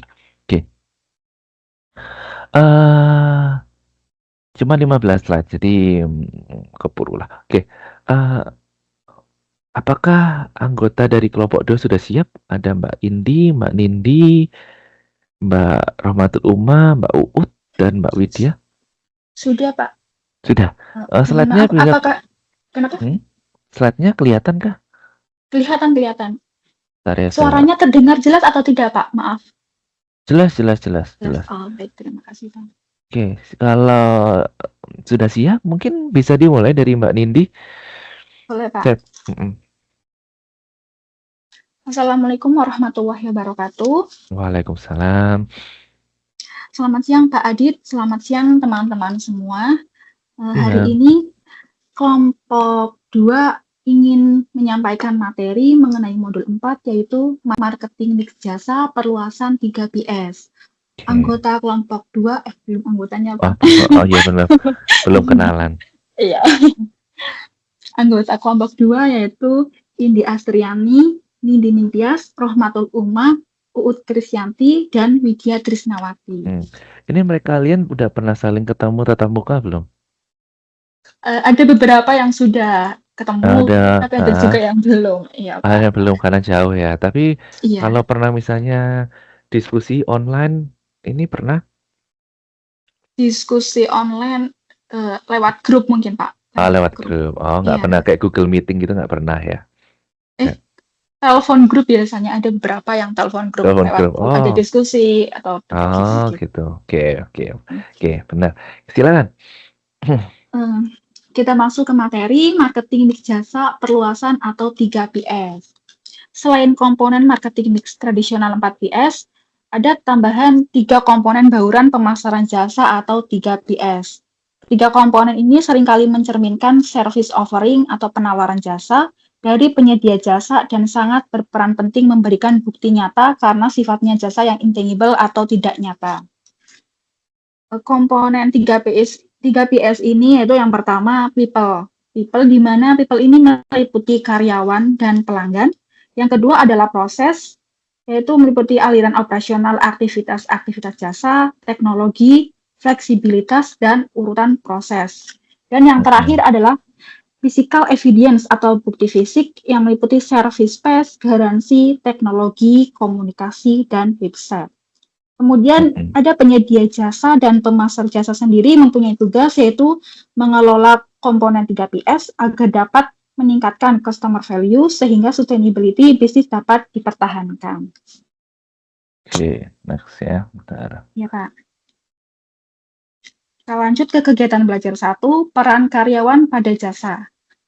Untuk poin A, arti penting karyawan pada bisnis jasa.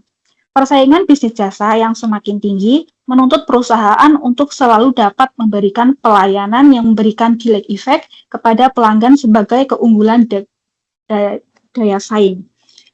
Kemudian perusahaan dituntut untuk dapat mengelola tidak hanya external marketing, tetapi juga internal marketing. Bagi perusahaan jasa sendiri, internal marketing memberikan banyak manfaat untuk mencapai kesuksesan pemasaran karena lebih bersifat integratif dan merupakan proses yang berkelanjutan. Manfaat-manfaat tersebut antara lain yang pertama adalah sarana efektif untuk mengembangkan keunggulan kompetitif yang dimiliki perusahaan. Yang kedua adalah mengurangi adanya konflik. Di sini karena terencananya setiap program dan partisipasi sangat ditekankan dalam setiap pengambilan keputusan. Dan yang terakhir adalah memfasilitasi adanya inovasi karena internal marketing merupakan proses berkelanjutan dan memotivasi karyawan untuk berpikir kreatif. Oke. Kemudian sumber daya manusia memiliki arti penting dalam perusahaan jasa yang dibedakan dalam pengelolaannya. Lebih lanjut banyak tahun 1983 yang mengelompokkannya atas dasar 4 hal, yaitu pertama adalah contractors, di mana kontraktor sendiri adalah sumber daya manusia yang berhubungan secara intens dengan konsumen dan memilih aktivitas memasarkan secara konvensional. Yang kedua, modifiers, yaitu sumber daya manusia yang terlibat secara langsung dalam aktivitas pemasaran. Yang ketiga, influencer. Peran sumber daya manusia ini lebih terfokus pada implementasi dari strategi pemasaran perusahaan. Dan yang terakhir adalah isolated, di mana sumber daya manusia yang berada pada peran ini nampaknya akan sulit berhasil apabila tidak mendapat dukungan yang memadai dari manajemen, terutama untuk memotivasi mereka sendiri. Oke. Untuk materi selanjutnya akan dilanjutkan oleh rekan saya, Rohmatul Umah. Dipersilakan. Baik, selamat pagi semuanya. Selamat Pagi, pagi, Adit. pagi Mbak Rohmatul Umah. Ya, saya akan melanjutkan presentasi dari Kak Indi Mbak Rohmatul Umah posisi di mana sekarang? di Hong Kong. Oh, di Hong Kong. Iya, Oh, oke. Sudah lama di Hong Kong? 8 tahun. 8 tahun. Oke, betah ya. Biasanya di Hong Kong bukannya banyak yang ini, yang kalau minggu pada di ini apa rekreasi. Di mana ya itu ya? Rekreasi. Kayak banyak yang kayak di TikTok ini kayak banyak kali yang ini banyak warga Indonesia di jalan biasanya kayak kayak nongkrong di jalan gitu kalau di Hong Kong. Itu Di apa? daerah mana ya? Di Causeway Bay. Itu kayak emang pusatnya sih. Kalau kan ada apa mbak-mbak atau kakak-kakak Filipin, terus ada Filipin yang gitu juga Indo. Indonesia. Kalau yang di Indo itu pengetahuan saya sih itu di pusatnya di Causeway Bay. Kalau kayak Ya, Filipin Causeway Bay. itu ada yang namanya itu Sentral. Oh, di Sentral. Saya pernah ke Hong Kong ya transit kalau pulang Indo sama ini dulu pernah jalan-jalan ke Hong Kong. Oke. Semoga ada kesempatan jalan-jalan ke sana. Oke. Silakan Mbak Rohmatul Umah. Baik, selanjutnya yaitu ada manajemen sumber daya manusia. Manajemen sumber daya manusia merupakan fungsi yang mengkoordinasikan desain pekerjaan, rekrutmen, seleksi, pelatihan, motivasi, serta perencanaan dan administrasi karyawan. Ada beberapa yang perlu atau penting SDM itu dalam perusahaan, yaitu pentingnya SDM dalam perusahaan. Yang pertama, banyak perusahaan menganggap people are our most important asset, tetapi ternyata hanya sedikit yang menerapkannya. Selanjutnya yaitu perusahaan sukses memiliki budaya yang lebih baik, kepemimpinan yang kuat, dan keterlibatan pegawai dalam strategi perusahaannya. Selanjutnya yaitu pegawai dianggap sebagai aset yang berharga, bukan hanya sebagai biaya. Selanjutnya yaitu pandangan Hal Rosenberg dalam bukunya The Customer Comes Second. Dia menekankan pentingnya fokus pada pegawai sebelum pelanggan, karena pegawai yang puas akan lebih mampu melayani pelanggan. Maksudnya pegawai yang puas itu kalau karyawan atau pegawainya ikhlas atau tulus, itu dalam pekerjaannya mereka juga akan lebih optimal atau lebih maksimal seperti itu. Selanjutnya yaitu peran belum ya? Peran SDM. Peran SDM. Peran SDM dalam pemasaran jasa. Yang pertama yaitu internal marketing, memperhitungkan peran penting SDM dalam menciptakan keunggulan bersaing. Selanjutnya yaitu customer service, karyawan berperan dalam memberikan pelayanan yang berkualitas kepada konsumen. Oke, next ya, bentar.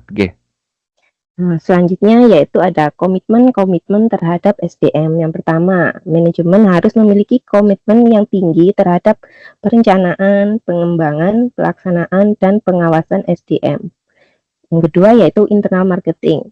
Jadi menciptakan efektivitas kerja SDM sebelum berinteraksi dengan konsumen. Selanjutnya yaitu aspek penting dalam internal marketing. Yang pertama, karyawan sebagai internal customer dan supplier harus mendapatkan kepuasan kerja yang lebih optimal. Berikutnya, memiliki pandangan yang sama terhadap misi dan tujuan perusahaan tersebut untuk menciptakan komitmen yang tinggi. Selanjutnya, yang terakhir yaitu menciptakan pola pemasaran yang integratif dalam jangka yang panjang. Selanjutnya, yaitu proses manajemen menurut Brown Rose tahun 2013. Pertama yaitu attitude management, merupakan sikap dan motivasi karyawan dalam kegiatan di perusahaan. Selanjutnya communication management, yaitu proses penyampaian informasi untuk menciptakan komunikasi dari dua arah. Oke. Nah, yang selanjutnya program implementasi internal marketing. Yang pertama ada training, yaitu memberikan pengetahuan dasar tentang strategi kerja dan juga komunikasi. Selanjutnya manajemen support and internal interactive communication, yaitu membangun komunikasi dari dua arah antara manajemen itu sendiri dan juga karyawan. Yang ketiga yaitu personal administration tools and human resource management, yaitu menyiapkan program perencanaan SDM yang lebih efektif. Selanjutnya developing a service culture. Di sana menciptakan pola kerja yang memuaskan bagi konsumen. Jadi bagaimana caranya memiliki pola kerja tersebut yang manfaatnya itu dapat memuaskan konsumen. Jadi kayak buat perusahaannya juga dapat imbal balik yang sepadan. Seperti itu. Selanjutnya yaitu manfaat internal marketing. Yang pertama, mengembangkan keunggulan kompetitif. Yang kedua, mengurangi konflik. Yang ketiga, memfasilitasi inovasi. Dan yang terakhir, menciptakan pola pemasaran yang integratif dalam jangka panjang. Oke. Nah, selanjutnya ada untuk Mbak Widya Trisnawati. Oke, silakan. Terima kasih Mbak Rahmatul Uma. Sama. Mbak Widya. Ya Pak, saya lanjutkan. Oke. Selanjutnya, poin C tentang memberdayakan karyawan atau employees empowerment. Employees empowerment atau pemberdayaan pegawai. Itu maksudnya adalah upaya memberi kepercayaan dan wewenang kepada karyawan agar mereka bisa mengambil keputusan sendiri dalam melayani pelanggan. Dampak positifnya yaitu memberikan kendali kepada pegawai. Itu misalnya melalui pelatihan dan penilaian. Memungkinkan mereka menyelesaikan masalah secara langsung tanpa menunggu instruksi dari atasan. Hal ini meningkatkan kecepatan layanan dan kepuasan pelanggan. Selanjutnya, pengawasan versus keterlibatan atau control versus involvement. Ada dua model pendekatan ini, yaitu control model dan involvement model. Control model itu berfokus pada pengawasan ketat aturan baku, keputusan dibuat oleh manajemen puncak atau top down, lalu struktur organisasinya berjenjang dan asumsi yang diketahui dengan baik oleh manajemen. Lalu pengetahuan yang memungkinkan pegawai dapat membuat keputusan-keputusan yang baik dan menghasilkan ide yang cemerlang untuk mengoperasikan perusahaan. Selanjutnya, involvement model itu berfokus pada pemberdayaan karyawan, partisipasi, dan kolaborasi, di mana wewenang dibagikan ke seluruh organisasi dalam bentuk informasi mengenai kinerja perusahaan, penghargaan yang didasarkan pada kinerja perusahaan atau profit sharing dan kepemilikan saham, pengetahuan yang memungkinkan pegawai untuk memahami dan berkontribusi kepada kinerja perusahaan atau keahlian memecahkan masalah. Selanjutnya, kekuatan untuk membuat keputusan yang mempengaruhi prosedur kerja dan arahan perusahaan atau melalui siklus kualitas dan tim manajemen diri. Selanjutnya, Pak. Lalu tingkat keterlibatan, belum Pak, maaf Pak, yang bawahnya belum. Iya, yang kedua itu tingkat keterlibatan karyawan atau level of employee involvement. Ada 3 tingkat keterlibatan. Yang pertama, suggestion involvement, yaitu pegawai hanya memberi masukan. Yang kedua, job involvement, yaitu mereka terlibat langsung dalam inti pekerjaan. Dan ketiga, high involvement, yaitu mereka punya wewenang penuh atas pekerjaan dan hasilnya. Selanjutnya, Pak. Oke, bentar ya. Oke, nih. Selanjutnya, proses manajemen SDM dalam operasi jasa. Proses manajemen SDM dalam operasi jasa, tujuan utamanya adalah menyediakan SDM yang tepat untuk menunjang kualitas pelayanan jasa. Hal penting lainnya yang perlu diperhatikan dalam mengupayakan pemberdayaan SDM dengan melalui yang pertama adalah mendapatkan karyawan yang tepat sesuai dengan pekerjaannya atau recruiting the right people for the job. Biasanya beberapa pekerjaan dalam jasa lebih memilih pegawai berpengalaman daripada melatih pegawai baru. Dan posisi berbeda diisi oleh orang-orang dengan karakter berbeda. Yang kedua yaitu melatih karyawan secara tepat atau train employees properly. Meskipun sudah diseleksi dengan baik, pelatihan tetap diberikan sebagai bekal untuk menghadapi segala situasi agar dalam operasinya setiap SDM memberikan kontribusi terbaiknya. Presentasi selanjutnya akan dilanjutkan oleh Uut. Waktu dan tempatnya saya persilakan. Mbak Widya, tunggu dulu. Mbak Widya, apa sih di mana? Saya di Taipei itu, Pak. Oh, di Peito. Dulu ketika pertama kali ke Taiwan, juga mendapatkan pelatihan nggak sebelum berangkat ke Taiwan? Oh, yang ikut PT itu ya, Pak? PJTKI. Ya, mungkin ya nggak tahu. Oh, jadi ikut pelatihan juga ya sebelum Mbak Widya sendiri dapat pelatihan sebelum berangkat ke Taiwan? Maksudnya, Pak, saya tuh datang ke sini ikut PJTKI itu, Pak. Kurang lebih prosesnya itu 4 bulan. Ya selama di PJTKI itu ya dapat kayak pelatihan-pelatihan gitu. Belajar bahasa sama Belajar pelatihan bahasa. Oh gitu. Oh gitu. Jadi semua dapat pelatihan ya. Seperti Iya, ini. Pak. Oke. Thank you, Mbak Widya Iya, Pak. Rismawati. Sama, Pak. Terima kasih. Berikutnya Mbak Uut. Apakah bisa open mic? Ya, selanjutnya, terima kasih Pak. Selanjutnya kegiatan belajar 2, yaitu mendesain dan mengelola proses jasa. Poin A, proses jasa. Dalam perspektif konsumen, jasa merupakan suatu experience atau pengalaman seperti menunggu antrian di bank, menghubungi call center rumah sakit. Sedangkan dalam perspektif pelaku usaha, jasa itu suatu proses yang harus didesain dan dikelola untuk menciptakan pengalaman yang diinginkan oleh konsumen. Menurut Lovelock and Worth 2011, proses itu menggambarkan cara kerja sistem layanan dan bagaimana bagian-bagiannya saling terhubung untuk menyampaikan janji nilai atau value proposition kepada pelanggannya. Selanjutnya, Pak. Pada jasa yang bersifat high contact seperti salon, konsultan, atau layanan medis, konsumen juga turut berperan dalam proses layanan. Konsumen kan pada umumnya mengharapkan proses yang cepat, gampang, dan tidak membebani waktu dan tenaga mereka. Maka dari itu, ketidakefisienan proses bisa menyebabkan kekecewaan pelanggan yang akhirnya akan menurunkan produktivitas dan kinerja karyawan di garis depan. Nah, untuk membantu merancang proses layanan yang efektif, maka kita dapat menggunakan flowchart atau bagan alur untuk memetakan urutan kegiatan dalam penyampaian jasa. Flowchart ini membantu penyedia jasa untuk memahami peran konsumen dalam proses serta membedakan antara jasa inti dan jasa pendukung seperti yang dijelaskan dalam konsep flower of service.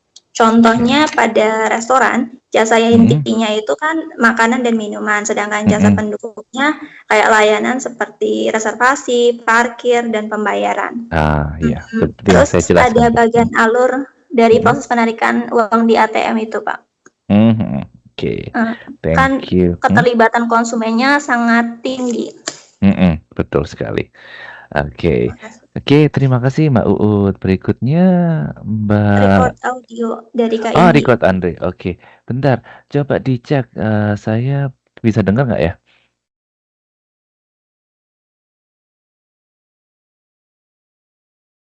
Bisa dengar nggak ya? Bisa Nggak ada kedengar? suaranya. Nggak ada suaranya. Bentar. Kalau nggak ada suaranya, saya stop sharing dulu. Kemudian saya share lagi. Included sound.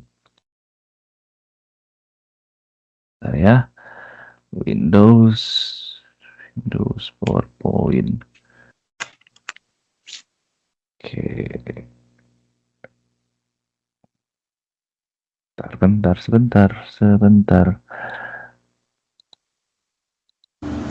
perkenalkan, saya Indi Astriani akan Sudah dengar? Ada dengar suaranya? Terdengar, Pak. Sudah Oh, Pak. dengar. Udah dengar. Oh ya udah. Oke, saya lanjutkan ya. Berarti yang lain dengar dari rekamannya Mbak Indi. melanjutkan presentasi. Desain sistem penyampaian jasa. Jadi, bagi penyedia jasa, perancangan sistem penyampaian jasa merupakan faktor penting yang harus diawali dengan penentuan tujuan jasa yang diikuti dengan penyeleksian dan pemilihan alternatif yang bisa diwujudkan. Rancangan dimulai dengan membuat blueprint. Jadi, apa itu blueprint?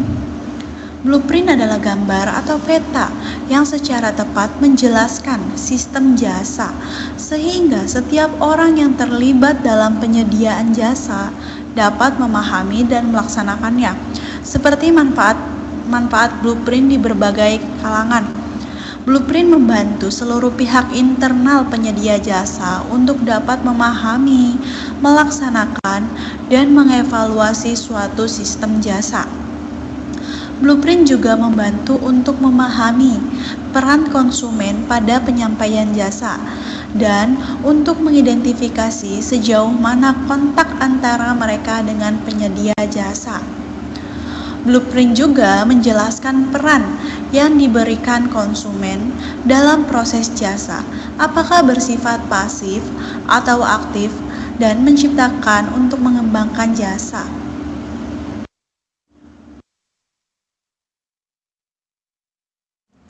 Selanjutnya di sini ada ZH, Mary, dan Downey.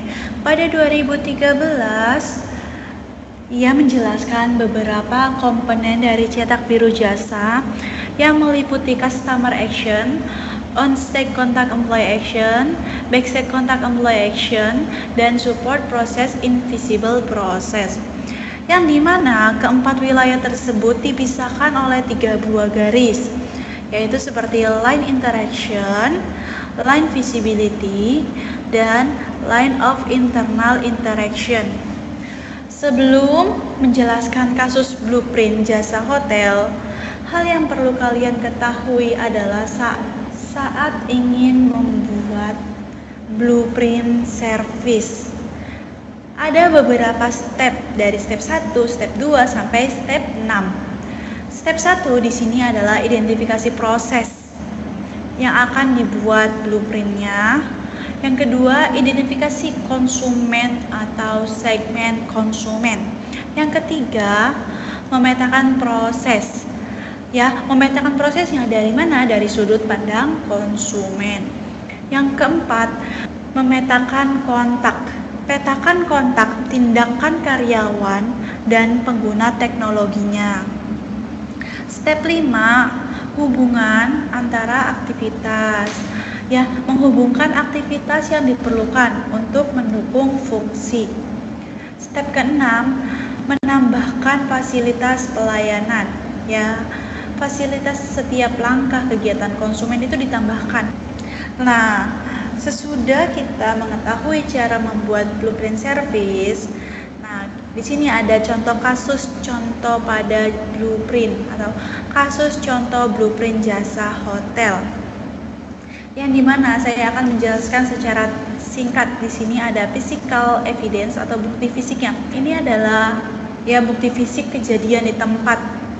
Ada beberapa kayak tempat parkir, meja registrasi, lobi, kunci, lift, kamar, jalan, dan lain-lain.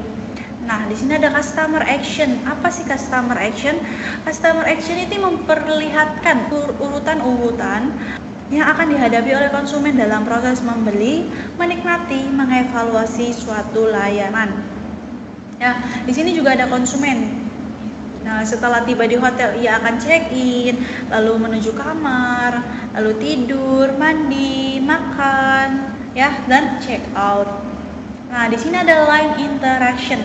Line interaction ini apa? Line interaction ini adalah pembatas atau pemisah yang menunjukkan adanya interaksi langsung antara konsumen dan perusahaan penyedia jasa.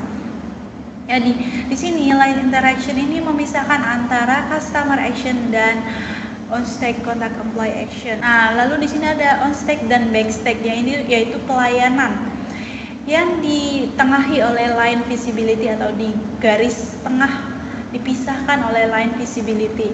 Nah, di sini on-stake dan back-stake adalah on-stake adalah interaksi atau hubungan antara konsumen yang dapat dilihat oleh konsumen lainnya, sedangkan back-stake ini adalah pendukung. Ia bekerja di balik layar, ya, yang mendukung on-stake contact employee action. Ya, seperti pada saat proses registrasi dan ya kan, dia mendukung check-in.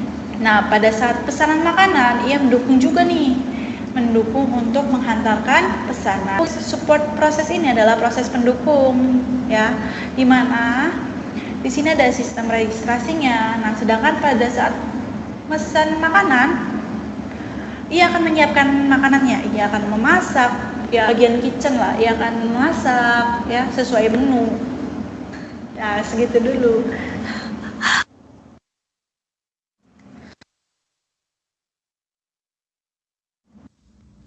Selanjutnya, the customer is co-producer atau konsumen sebagai co-produsen. Partisipasi konsumen sebagai pihak menerima jasa dapat memberi kontribusi terhadap kepuasan mereka sendiri yang dipengaruhi perilaku seperti produktif dan tidak produktif, efektif dan tidak efektif, sesuai dan tidak sesuai. Nah, di sini ada ZH, Mary, dan Downey juga mengklasifikasikan tingkat partisipasi konsumen, yaitu rendah, sedang, dan tinggi. Partisipasi rendah atau low participation ini seperti ya pergi ke bioskop, menggunakan pesawat terbang, menonton konser musik, dan menginap di hotel serta makanan di restoran. Maksudnya apa? Jasa disajikan tanpa memperdulikan pembeli. Pembayaran kemungkinan merupakan satu-satunya diharapkan. Jadi kamu udah bayar aja, aku udah alhamdulillah gitu, karena kamu juga nggak melibatkan aku mau nonton, jadi nggak pakai jasa apapun, kita pergi sendiri, cuma sedikit aja gitu ya, partisipasinya tuh dikit. Nah, sedangkan ada partisipasi sedang.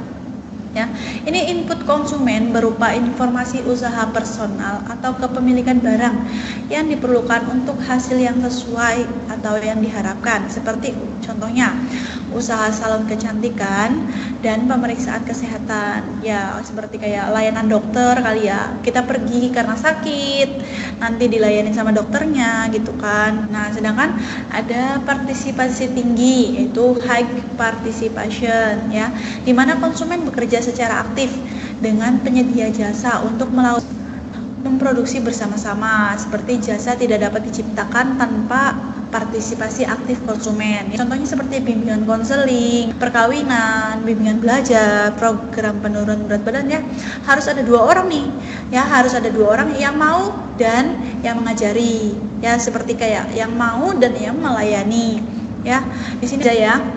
Bimbingan belajar kayak ada murid, ada guru gitu kan, ya saling membutuhkan gitu loh. Ya segitu dulu dari saya, Indi Astriani. Oke, tadi presentasi dari kelompok 2 ya, kelompok 2. Oke, seperti biasa saya ada beberapa pertanyaan yang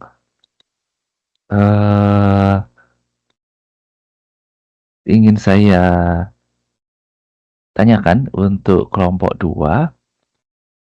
Saya akan sampaikan di chat grup. Oke, bentar, saya kirim dulu ya pertanyaannya ya. Baik, Pak.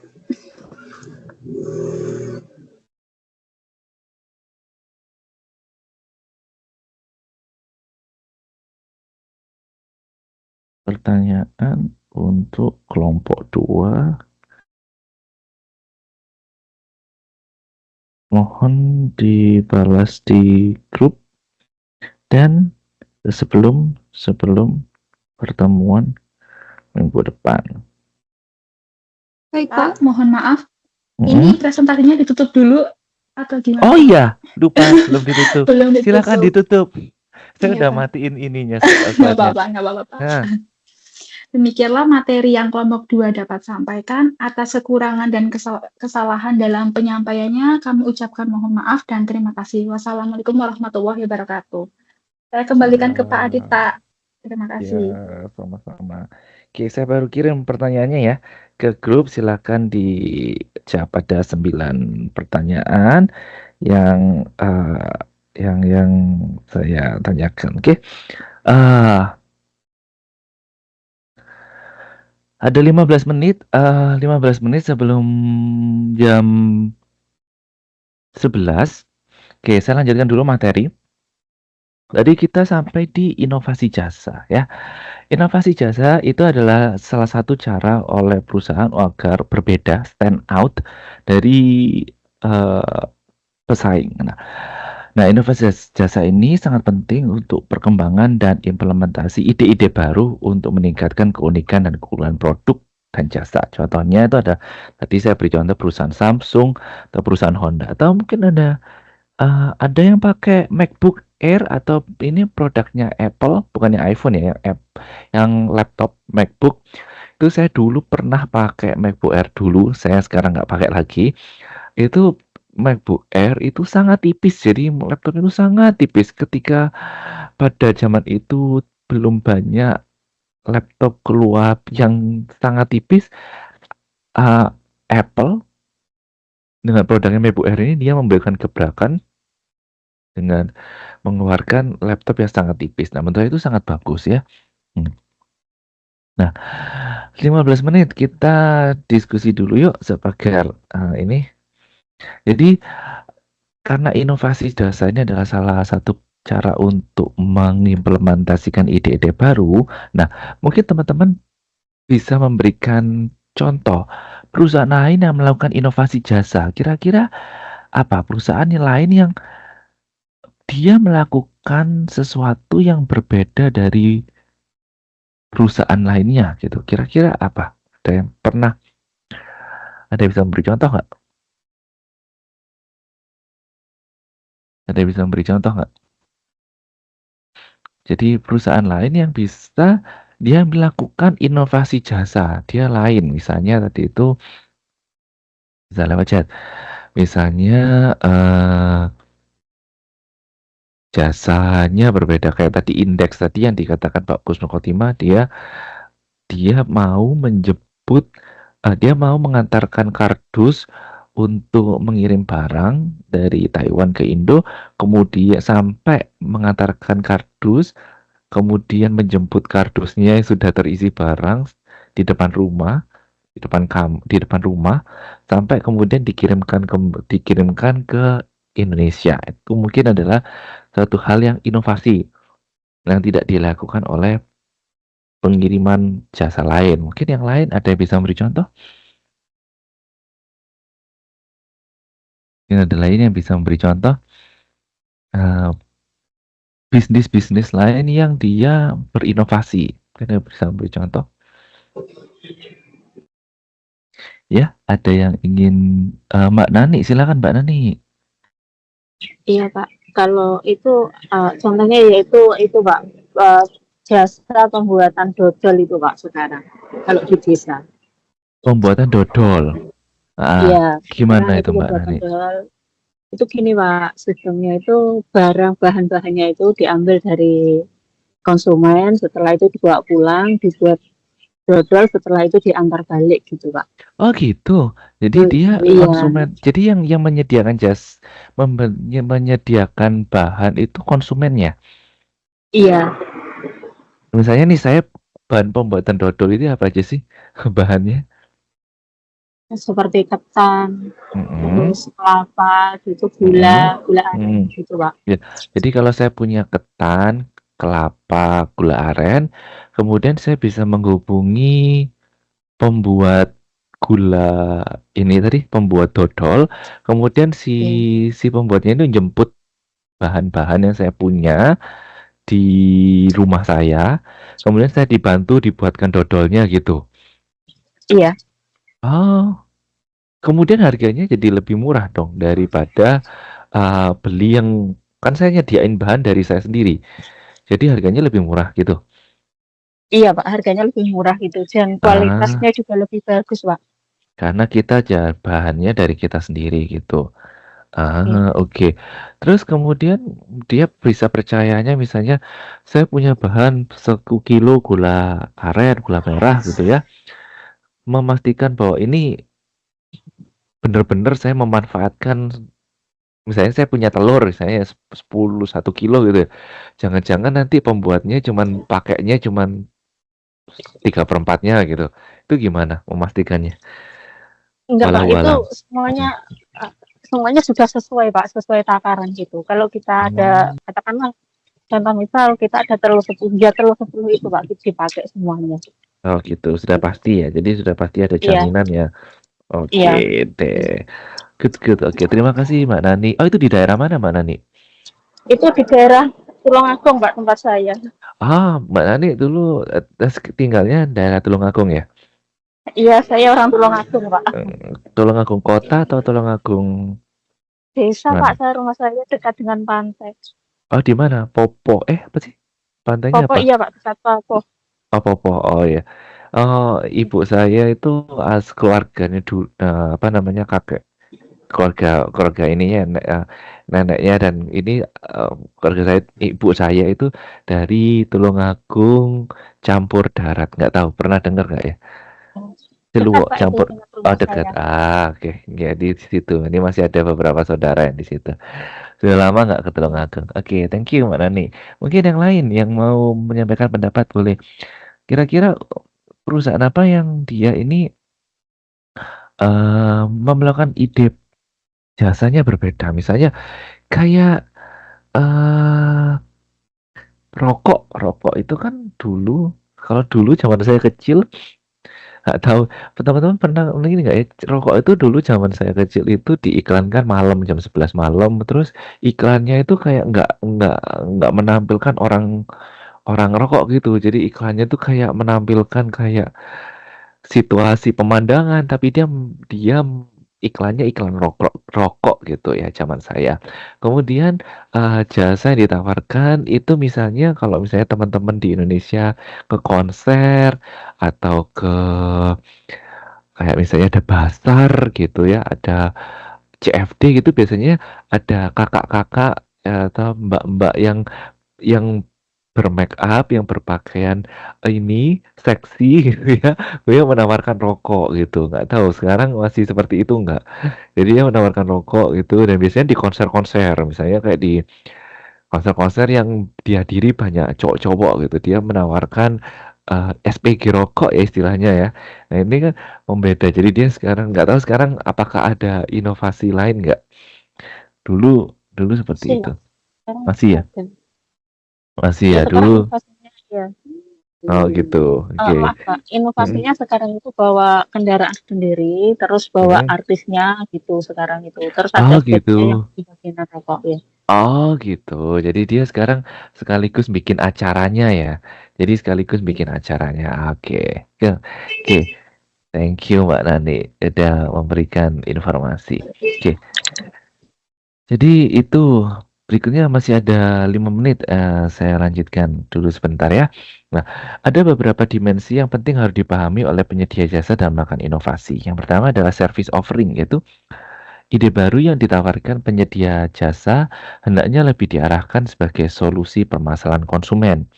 Yang kedua ada the new customer interaction, yaitu penyedia jasa harus mampu membangun interaksi yang efektif dengan konsumen mengenai apa yang benar-benar dibutuhkan.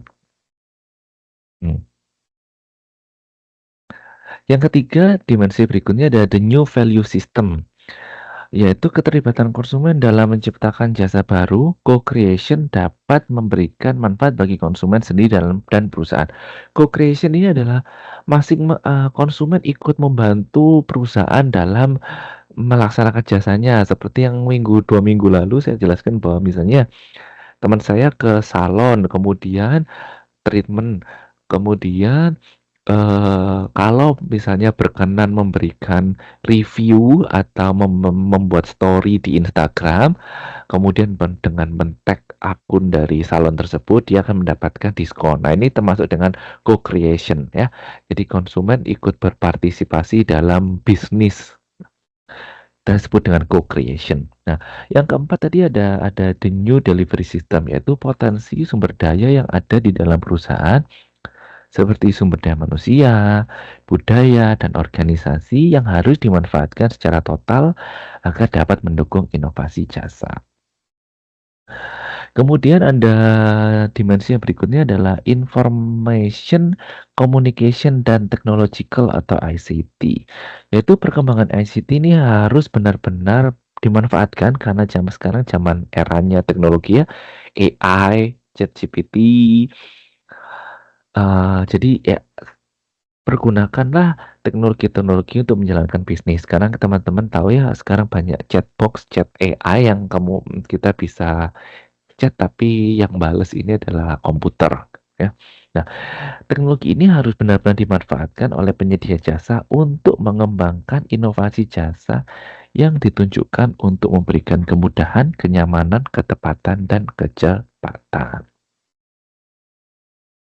Nah, kegiatan belajar mengajar kedua mungkin kita bisa lanjutkan minggu depan. Jadi saya mungkin stop sampai sini. Mungkin ada yang ingin disampaikan dari teman-teman terkait dengan mata kuliah pada hari ini. Mungkin ada yang ingin disampaikan dari teman-teman terkait dengan mata kuliah hari ini. Pertanyaan, oh ya, jangan lupa untuk kelompok 2